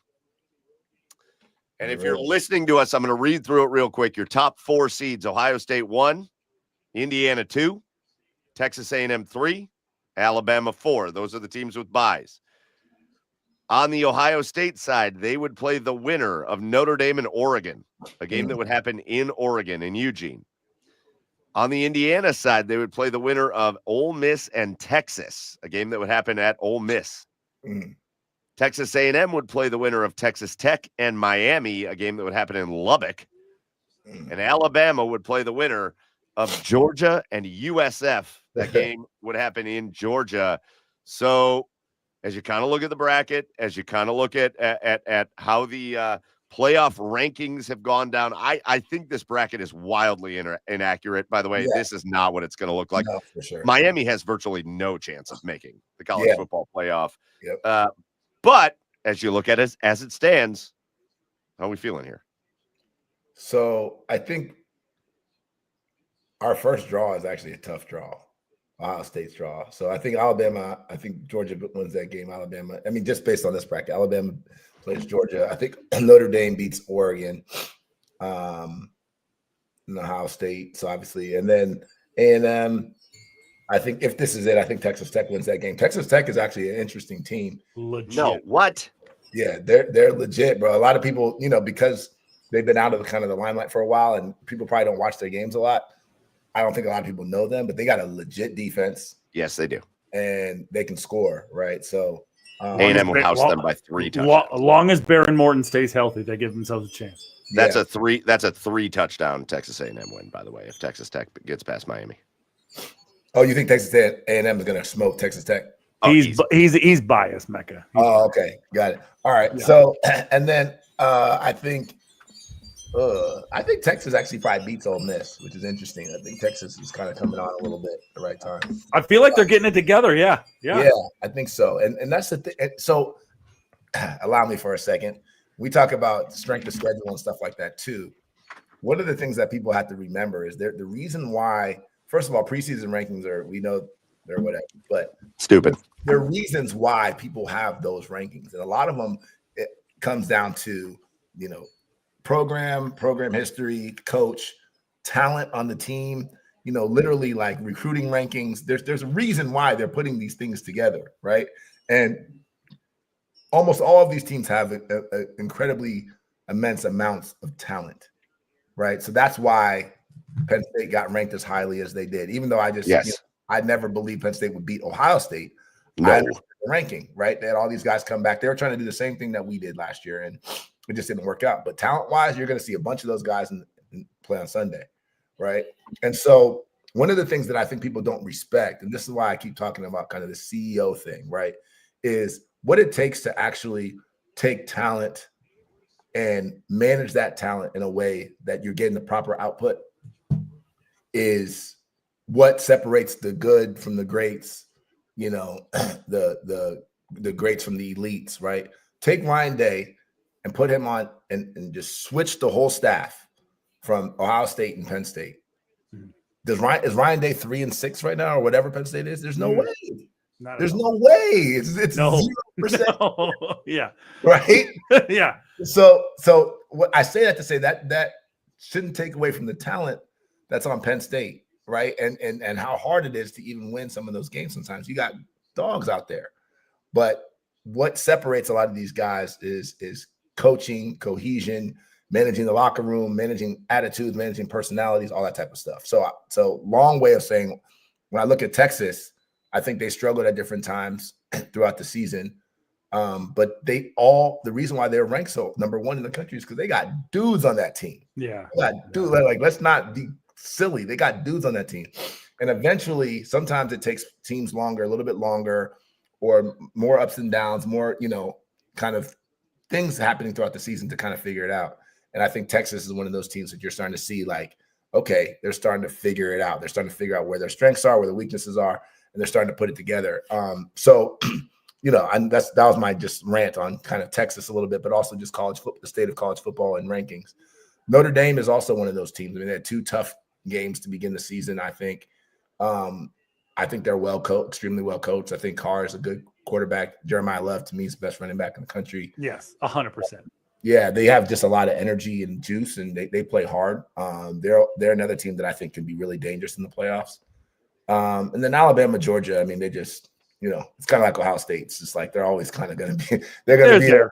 Yeah, they're going to be there. You're going to have to deal with them one way or another. So, but maybe before, when the real bracket comes out, we can get back on again, and maybe I can make another real prediction based on what the actual numbers are. Yeah, we'll definitely do that. But yeah, I mean, you're right. Georgia, Alabama, Notre Dame, Ohio State. It feels like those 4 are just going to be in it every year. Every year. But based on your, what you just said, I mean, what do you make of Indiana, right? I mean, it's just been such a quick turnaround for a team, for a program that has just been a perennial doormat. Yeah. Right. I mean, they've had a couple of decent years here and there. But otherwise, it's just they've been a perennial doormat in the Big Ten. So what do you make of Indiana? Indiana is why coaches across college football are getting fired left and right. That's why, because nobody wants to hear your bullshit anymore, right? Yeah. Nobody cares. Go win, right? I don't care about all your complaining, your portal this, and you didn't have the NIL, whatever. Go win, right? And so I think Cignetti, in a lot of ways, has been. It's been cool kind of to watch him from far and see what he's done, even back, was it James Madison or wherever he was? Yep.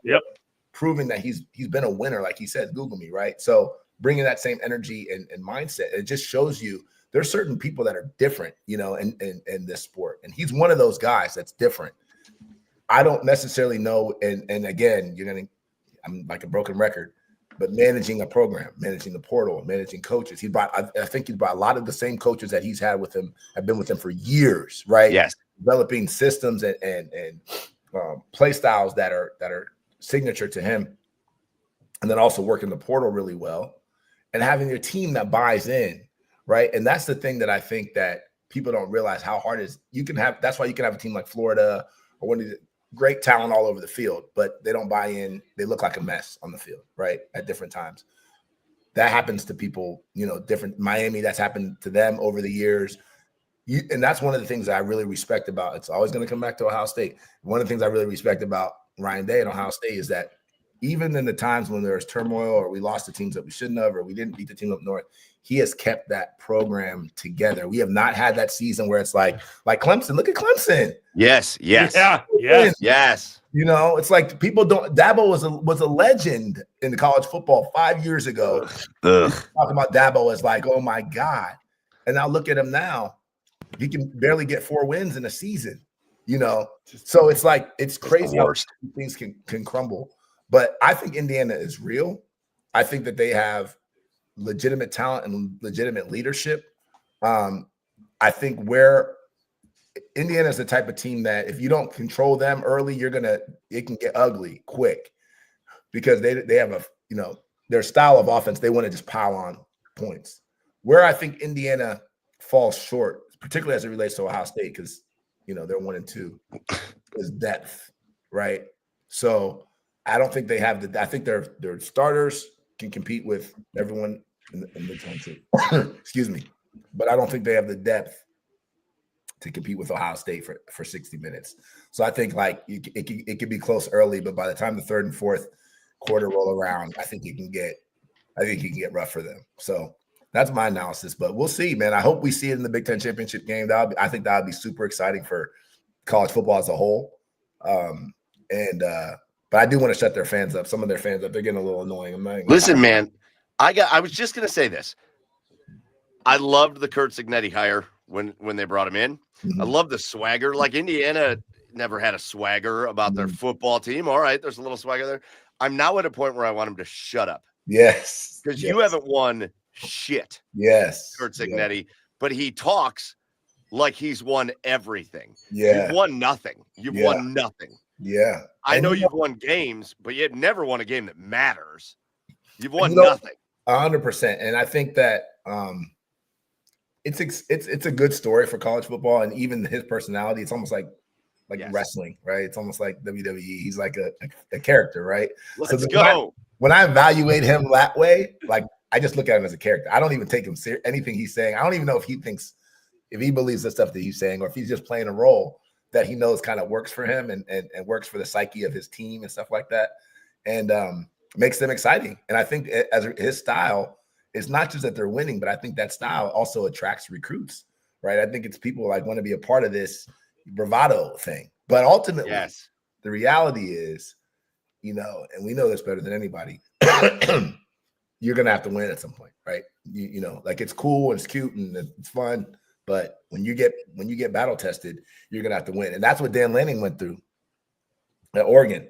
I don't like him particularly. I think he thinks he's the man and whatever. But he got humbled real quick last year, and it's like you want to talk like you're one of the blue bloods. You're not, Oregon. You're not a blue blood. So if you want to, if you want to be in that conversation and consider it that way, you got to eventually go out and win. Otherwise, it's cool. It's a cute story. You got great uniforms. You can get all the 5-star players you want to get, but you're gonna have to go win. So this playoffs, I haven't been as excited for, just the postseason of anything, probably as much as I am for this one now. So many storylines. And then obviously being an Ohio State fan, let's carry on the top, man. We can go back to back with basically two different teams. That is just like your program is just solidified. Like, not that we need that anyway, but it's just, imagine if we go back to back and it's really like two different teams, two different quarterbacks, two different offensive coordinators, two different defensive coordinators. It's like, bro, what? Like that is like, and then you're running a lot of it back again next year. Like, yes, what? Exactly. That is a fan's dream. And then you're killing it in the recruiting rankings now all of a sudden, Mike. You're flipping dudes left and right. It's like we are potentially witnessing a dynasty. That is what we might be in the middle of right now. And it's just like, I'm like pinching myself every day because it's just as a fan, you're just so blessed to ever have that. There are lots of people who are, fans of teams. They'll never, ever know what that feels like. So I wake up every day blessed to be a Buckeye. As we get ready, this is how we'll end it. As we get ready, I want to know this from both of you guys, and I'll lead it off. You looked at the rankings there. Obviously, that's going to change. There's going to be teams that were in those rankings that are not going to make the playoff, and there are going to be other teams that do make the playoff. However, I want to know, as you look at the general landscape, not just those things. Here's my opinion. I think the Ohio State Buckeyes are at least a 2-touchdown favorite over the next best team. I think I don't care who you think the next best team is. I don't care if you think it's Indiana or Alabama or A&M or Georgia or Texas Tech or whatever. I think Ohio State's a 2-touchdown favorite over any of them, and I think they should be. I don't think there's any reason to think there is a team in college football that can take down the Ohio State Buckeyes. I think they're generationally good. And I'm telling you this as somebody who will actively root for one of those other teams against Ohio State. I am an Ohio State guy, born and raised in Cleveland. I love Ohio State, but my alma mater's on that list. Yeah. And I will actively root for the other team and I don't think they'll do it. I will say this. So here's what I want to know from you guys. I'll kick it off. I honestly do think A&M is the biggest threat to Ohio State. Mhm. I think they are defensively good. I know everybody will be like, oh, look at the points they give up to Arkansas. Everybody gives up points to Arkansas. It's a high-powered, crazy offense that can't stop anybody. So A&M beat Arkansas the same way everybody else has. They had the hard-fought win in Notre Dame. They're rolling through their schedule, which, again, I don't want to be the SEC. I hate the SEC fan. Yeah. I've always hated that. Right. When I went to A&M, we were in the Big 12. We also hated the SEC fans then. Yeah. But I think it's the second best wide receiver room in the country. I think you have wild wide receivers at A&M. I think you've got a quarterback at A&M that should be talked about. I don't know why he's not talked about more highly than he is. Yeah. The guy should be on the front runner Heisman thing with saying. And you've got a defense that has come to play this year. I think Texas A&M, and I'm gonna hold it up again. I think Texas A&M, man, is the biggest threat to Ohio State. Who do you guys think is the biggest threat to Ohio State? Does that helmet fit you? No, I don't know. I know it doesn't fit you and your big ass head. I think the biggest threat to Ohio State is probably Alabama. And I say that saying that just because you asked me for a threat, not because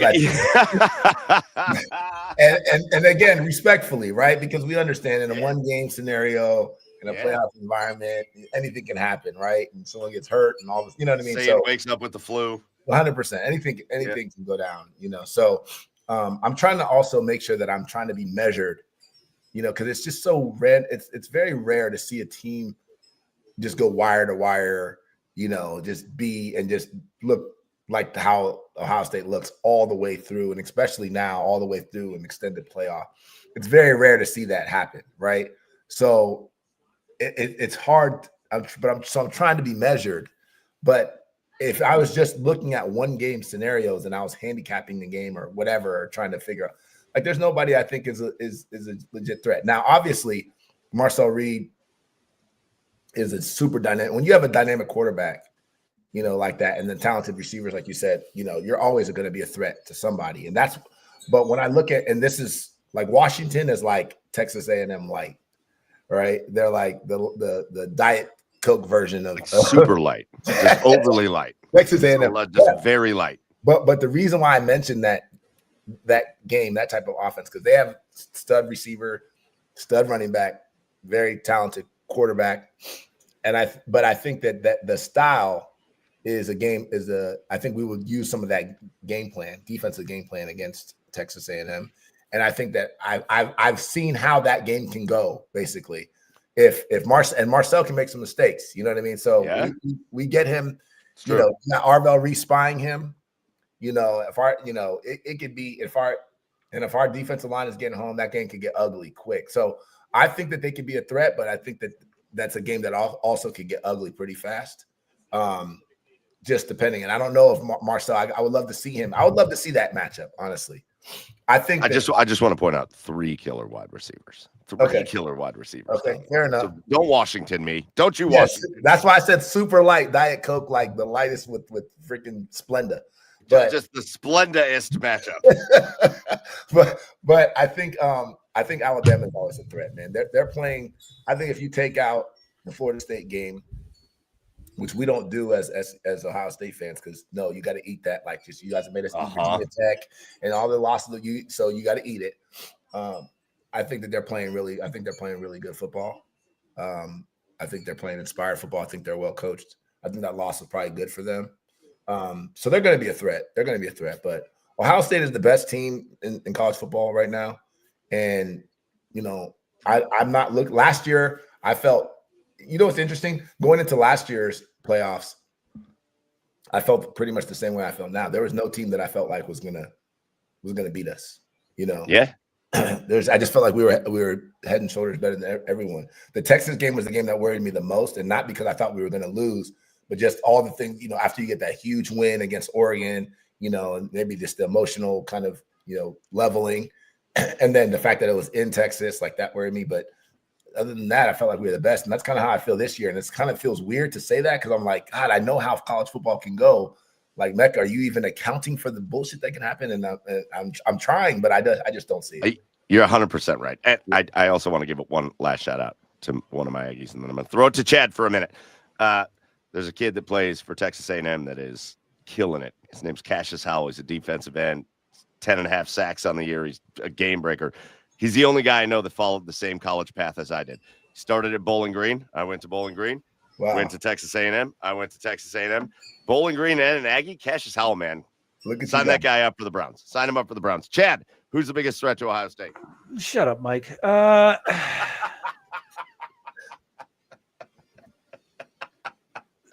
The biggest threat to the Ohio State Buckeyes. He's going to say Michigan. Mekka, you said you wanted to be measured. Yeah. I'm not going to be measured. The biggest threat to the Ohio State Buckeyes is themselves. Fair enough. The Ohio State Buckeyes, throughout this entire year, haven't even been playing.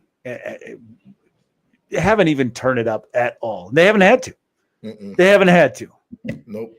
And when it comes time to turn it up, yeah, sure. It's got to be a controlled chaos, right? Because you don't want to get too big into the emotions of the game, because that's when you start to lose games. That's when you start to turn the ball over. That's when you start to make mistakes. Yep.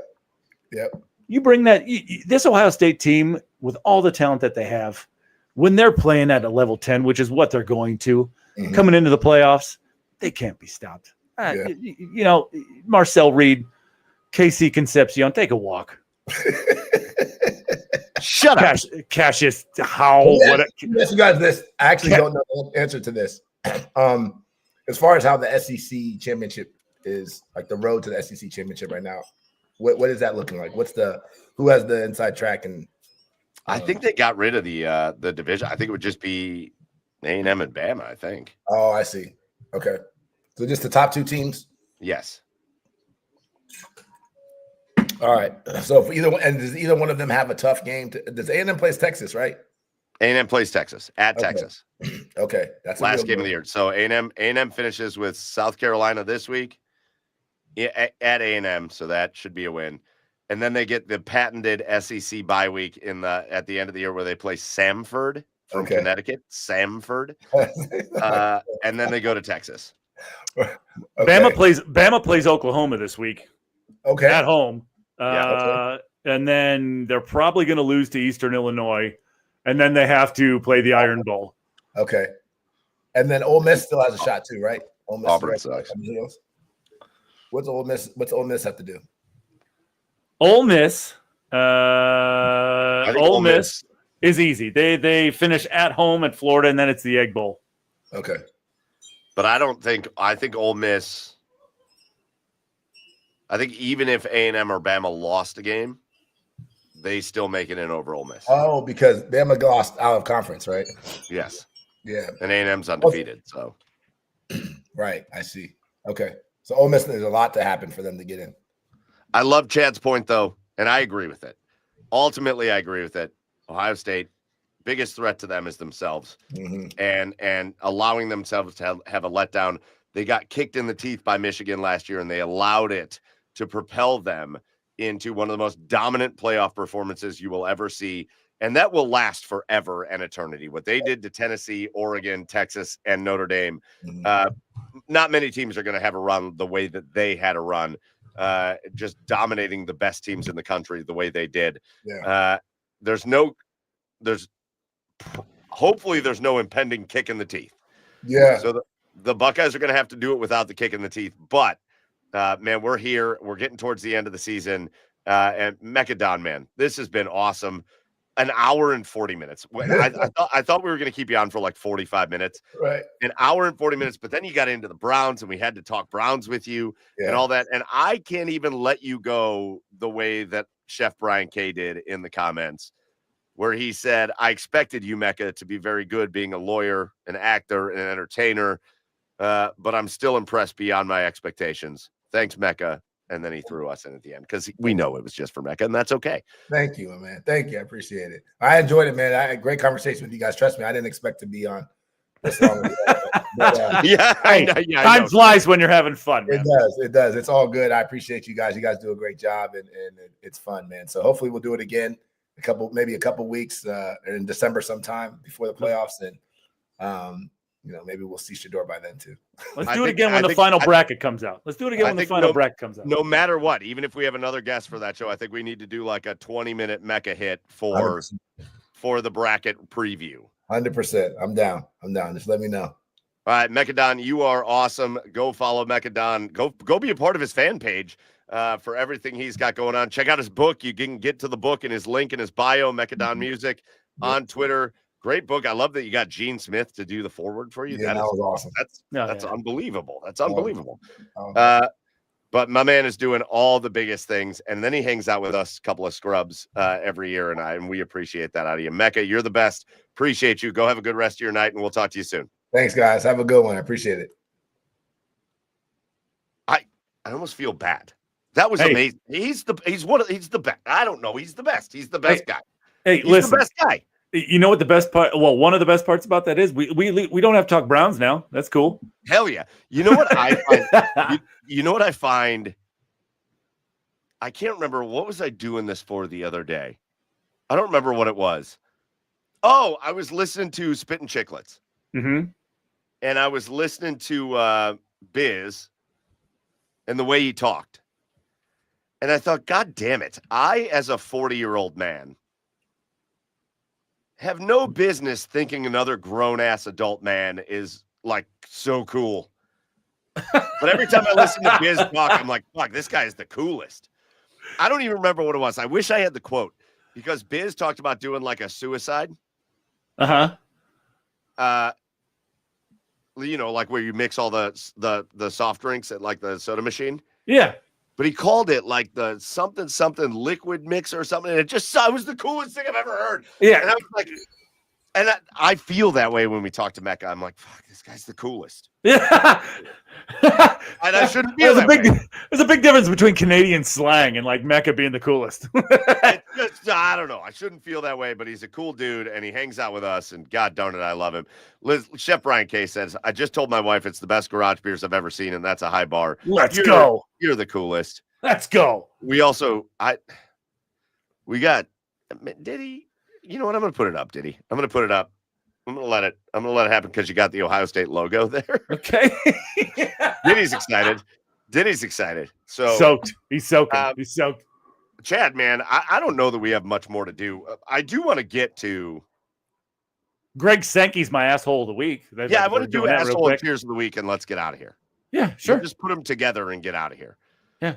So first, hook me up. Go ahead with your asshole of the week. Yeah, Greg Sankey's my asshole of the week. 8 teams. You think the playoff the SEC has an 8-bid conference? Go fuck yourself. You're pushing it. You're really pushing it with Missouri and Tennessee and Vandy.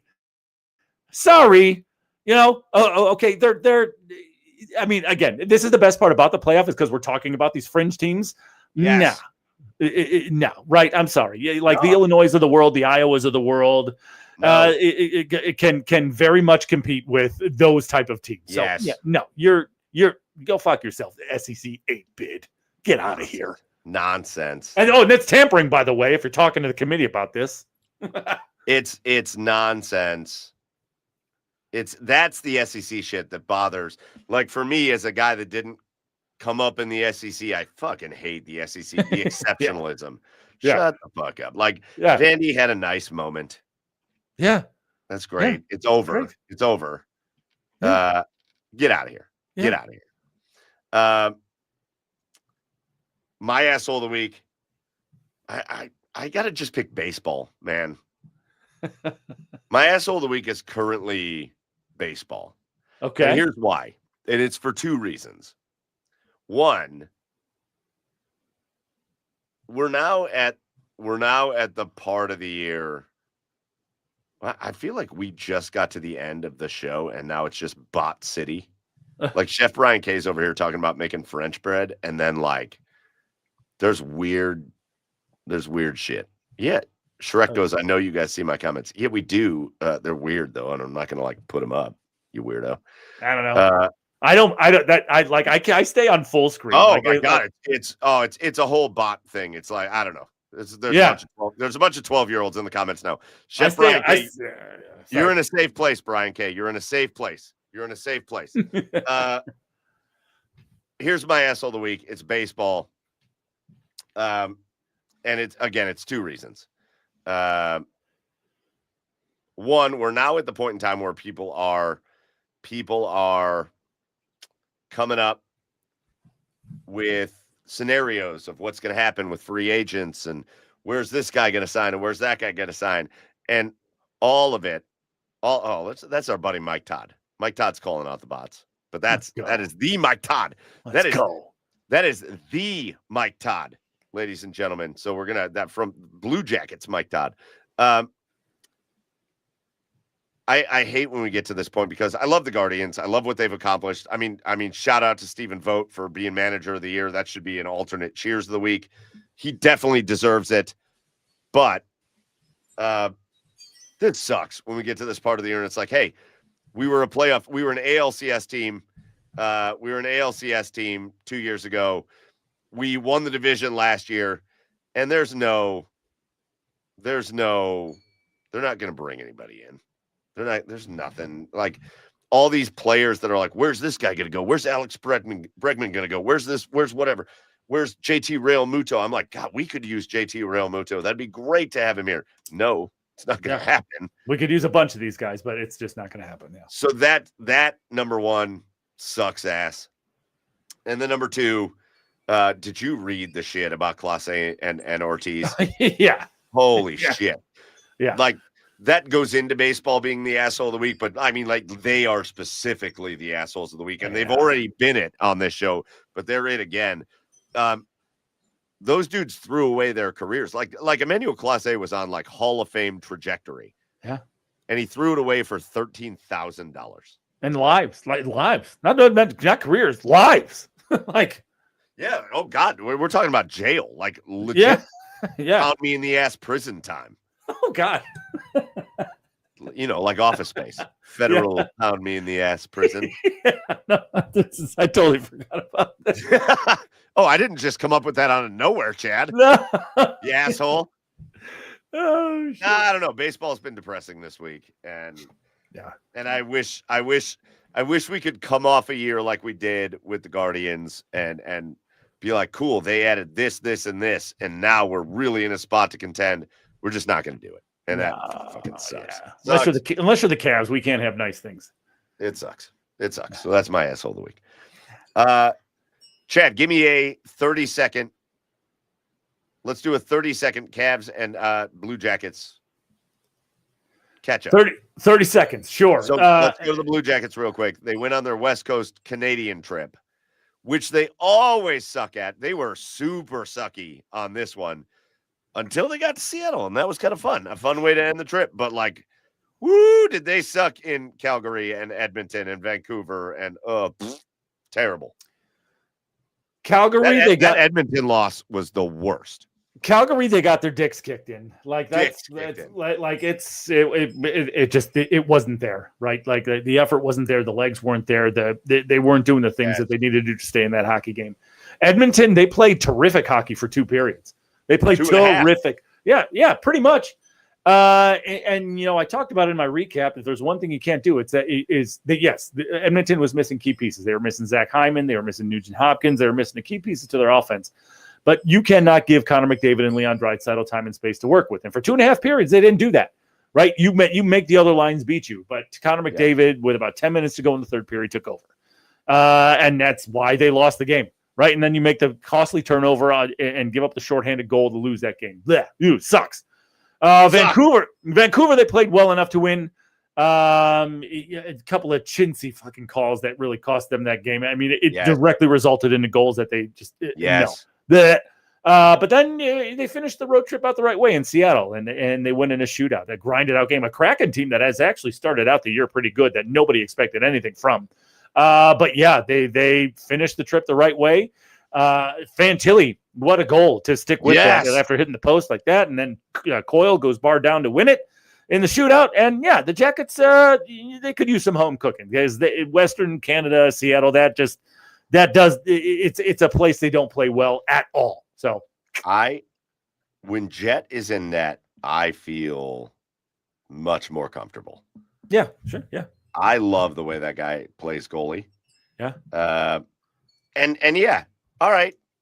You lost the game in Edmonton, but you still took a point out of it. And you got your couple points in Seattle. Yeah. And you got your doors blown off in Calgary, and that's fine. That happens. And you lost in Vancouver, and that's fine. That happened. It felt disastrous, but it wasn't. It was just a tough part of the schedule, a tough road trip. And you went out there and you got a few points out of it. And then you come home. And their next game is against Edmonton at home, right? Yeah, tomorrow. Well, make them pay for it. God damn it. Yeah. Make them pay for it. Edmonton's not playing their best hockey at all right now, especially not even that healthy. So it's what pissed me off about that game, though, too, was they're not playing very well. And then you just let them come back and get there. Right. But, right. But you know what? You went out. That's one of the tougher parts of the entire schedule. You went out. You dealt with it. Now it's time to move on. Put it in the past and move on. I still love the way that they play. I just wish they wouldn't have the 5-minute lapses. Feels like every game they have a 5-minute lapse where they all play like morons. Yeah. All of them. It's like the Men in Black memory eraser. Yeah. Somebody hits them with it, and it's 5 minutes, and they just forget how to play hockey. And they seem to, and it seems to happen at the most critical times too. So, and literally the other 55 minutes, they play fine. Yeah, yeah. So just get your shit together, play a complete game of hockey. I think the Blue Jackets are still in great shape. Yeah.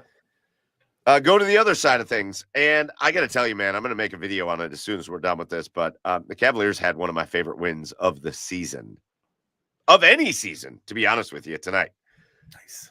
They went down to Miami. The Cavs had been playing better. They were 7-3.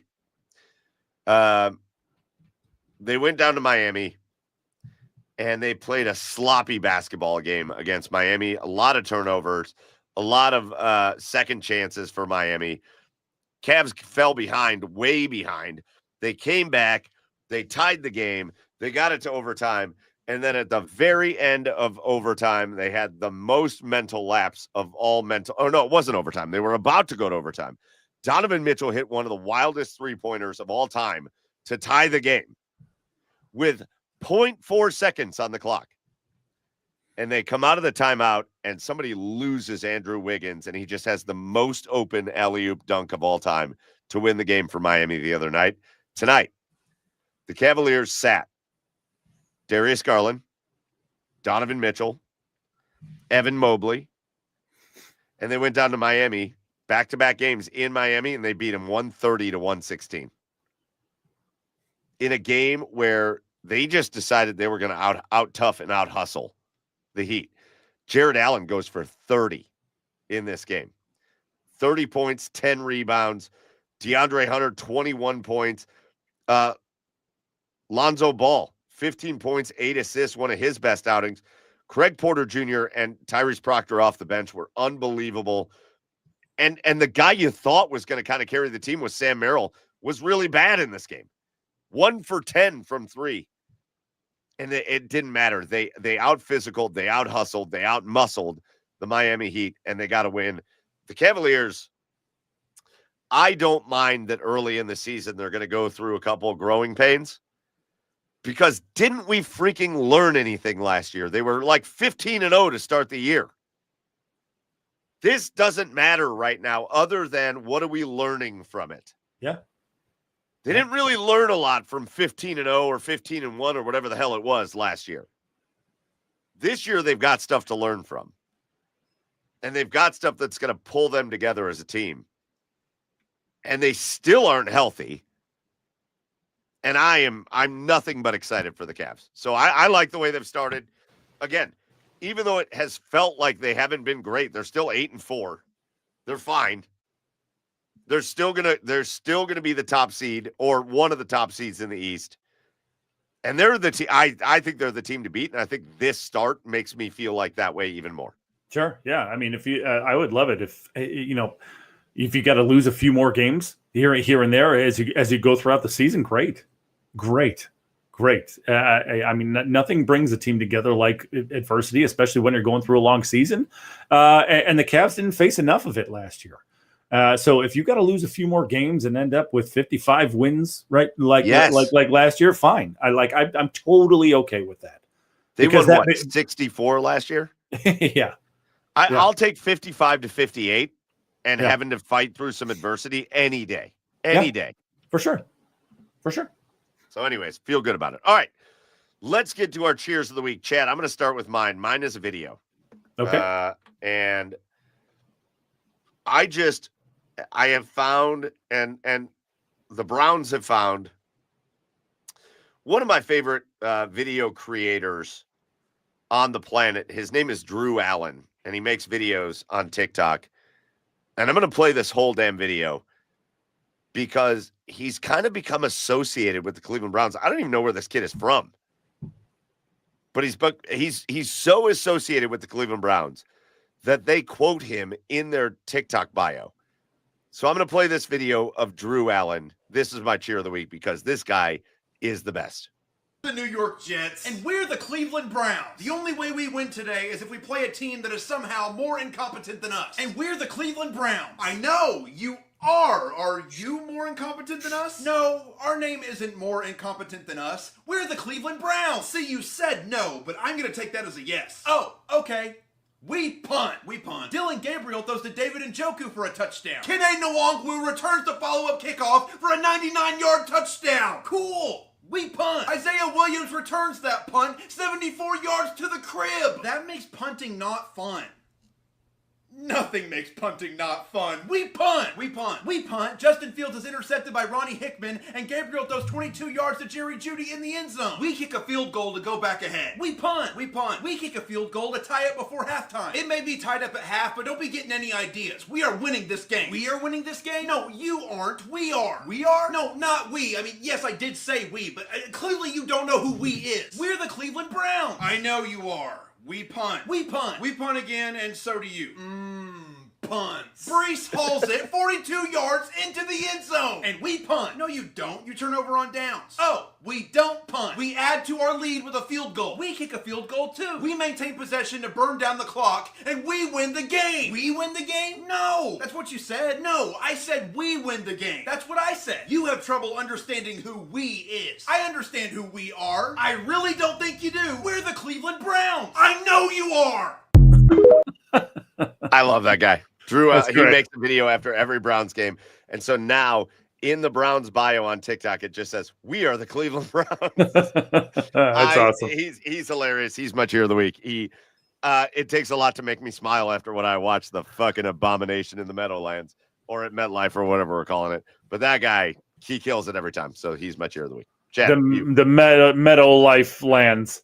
Sure. Yeah, my cheer of the week goes to Bernie Kosar, Yes. quarterback. Just apparently serious health issues going on. He needs a liver transplant. I mean, that's no secret. And he had he called aggressive procedures today to stop internal bleeding. So just cheers to you, Bernie, and for all the luck and all the good health and all the best, bud. Yeah, there isn't a person in Cleveland that feels any different than that. And I love that you brought that up because if you didn't, that was going to be my follow-up end of the show, cheer of the week. So big shout out to Bernie Kosar, just legendary guy. And man, oh man, do I hope he gets the help and the medicine and the healing that he needs. Because we would love for Bernie to stick around for a lot more years. Lot more years. Yeah. All right, dude. Listen. Sean. Come on, Sean. In the comments says, cheers to Mekka for sticking around. We did. We held him hostage, I think. Cheers to Mekka for staying late and having a great discussion. Yeah, he did. And yes, we did. And it was a good time. I did not realize Mekka was going to go off on the Browns. That was amazing. Yeah. And he's not wrong, by the way. No. And we didn't have to talk about it then. It was great. No. It was awesome. But no, Mekka was great. So shout out to Mekka as well. All right, let's get out of here. Episode 289, 2 hours of episode 289, but it was a great 2 hours. Last order of business for us are our thank yous. We always give a thank you to the OBR for hosting us again. They are Cleveland's biggest, oldest Cleveland Browns independent coverage site, but then they like us so much that they let us come do garage beers on Wednesday nights at 9 p.m. And we talk about the Blue Jackets and the Cavs and the Guardians and the Buckeyes and the Browns. We talk about our favorite teams. And so we really appreciate them for letting us do that. Go to theobr.com, subscribe, and make sure whether you're watching us on the YouTube, Twitch, wherever, you hit follow, you hit subscribe. We appreciate you for doing that. Next, thank you. How about Mekka Don? Go follow at Mekka Don Music, man. He's doing everything big, man. You go to an Ohio State Buckeyes game and he plays his song coming out, and it gets the place going. He's got his book. Go check that out. It's in his Twitter bio. Again, a documentary, music. He's a lawyer. He's an entrepreneur. He does like motivational stuff. Dude is Mr. Do Everything. And he's also just great at talking football and sports. So big shout out to Mekka Don for coming on with us. Again, keep an eye out for him in a few weeks when the final playoff bracket comes out. We're going to get him back on here to do that again, because he's got to prove that last year wasn't a fluke. Last thank you goes out to all of you, whether you're joining us live tonight. The comments were great. Chef Brian K., MVP of the night. Not to take anything away from everybody else, but really good time with all of you guys. If you can't catch us live, remember you can always catch us YouTube, Twitch, on demand, or wherever you get your podcasts, Apple, Spotify, all that. But you guys get the biggest cheer of the week because you guys are the best. Again, slight programming note, and I said this if you were with us on Inside the Browns Beat earlier tonight, I'm going to give it to you here at the end of tonight. We will be live next week. We will not be live the week of Thanksgiving, and you might as well just mark that down for Christmas and New Year's as well. It's just not great timing for us to do a show the Wednesday night before Thanksgiving and then Christmas Eve, New Year's Eve. Everybody's doing other stuff. So know that we will bring you brand new content those weeks. They just won't be live. We will post things to YouTube, Twitch, all of that, podcast hosts. So we'll have new episodes those weeks. They just won't be live. We just want you to expect that. We'll probably put them out. I mean, frankly, we might put them out Monday, Tuesday, Wednesday morning of those weeks and just let you guys consume them as you see fit. So just want to make sure you know that coming up. But again, we will be live next week for episode 290. So make sure you tune in for that. That's going to do it for this week. Joey wasn't here, but follow him anyways at Garage Beers Joe. Follow Chad at Garage Beers Chad. I'm Michael Keefe at Garage Beers Mike. Go follow the show at The Garage Beers on all the socials. And we will see you next week for the next episode. Until then, as always, cheers, everybody.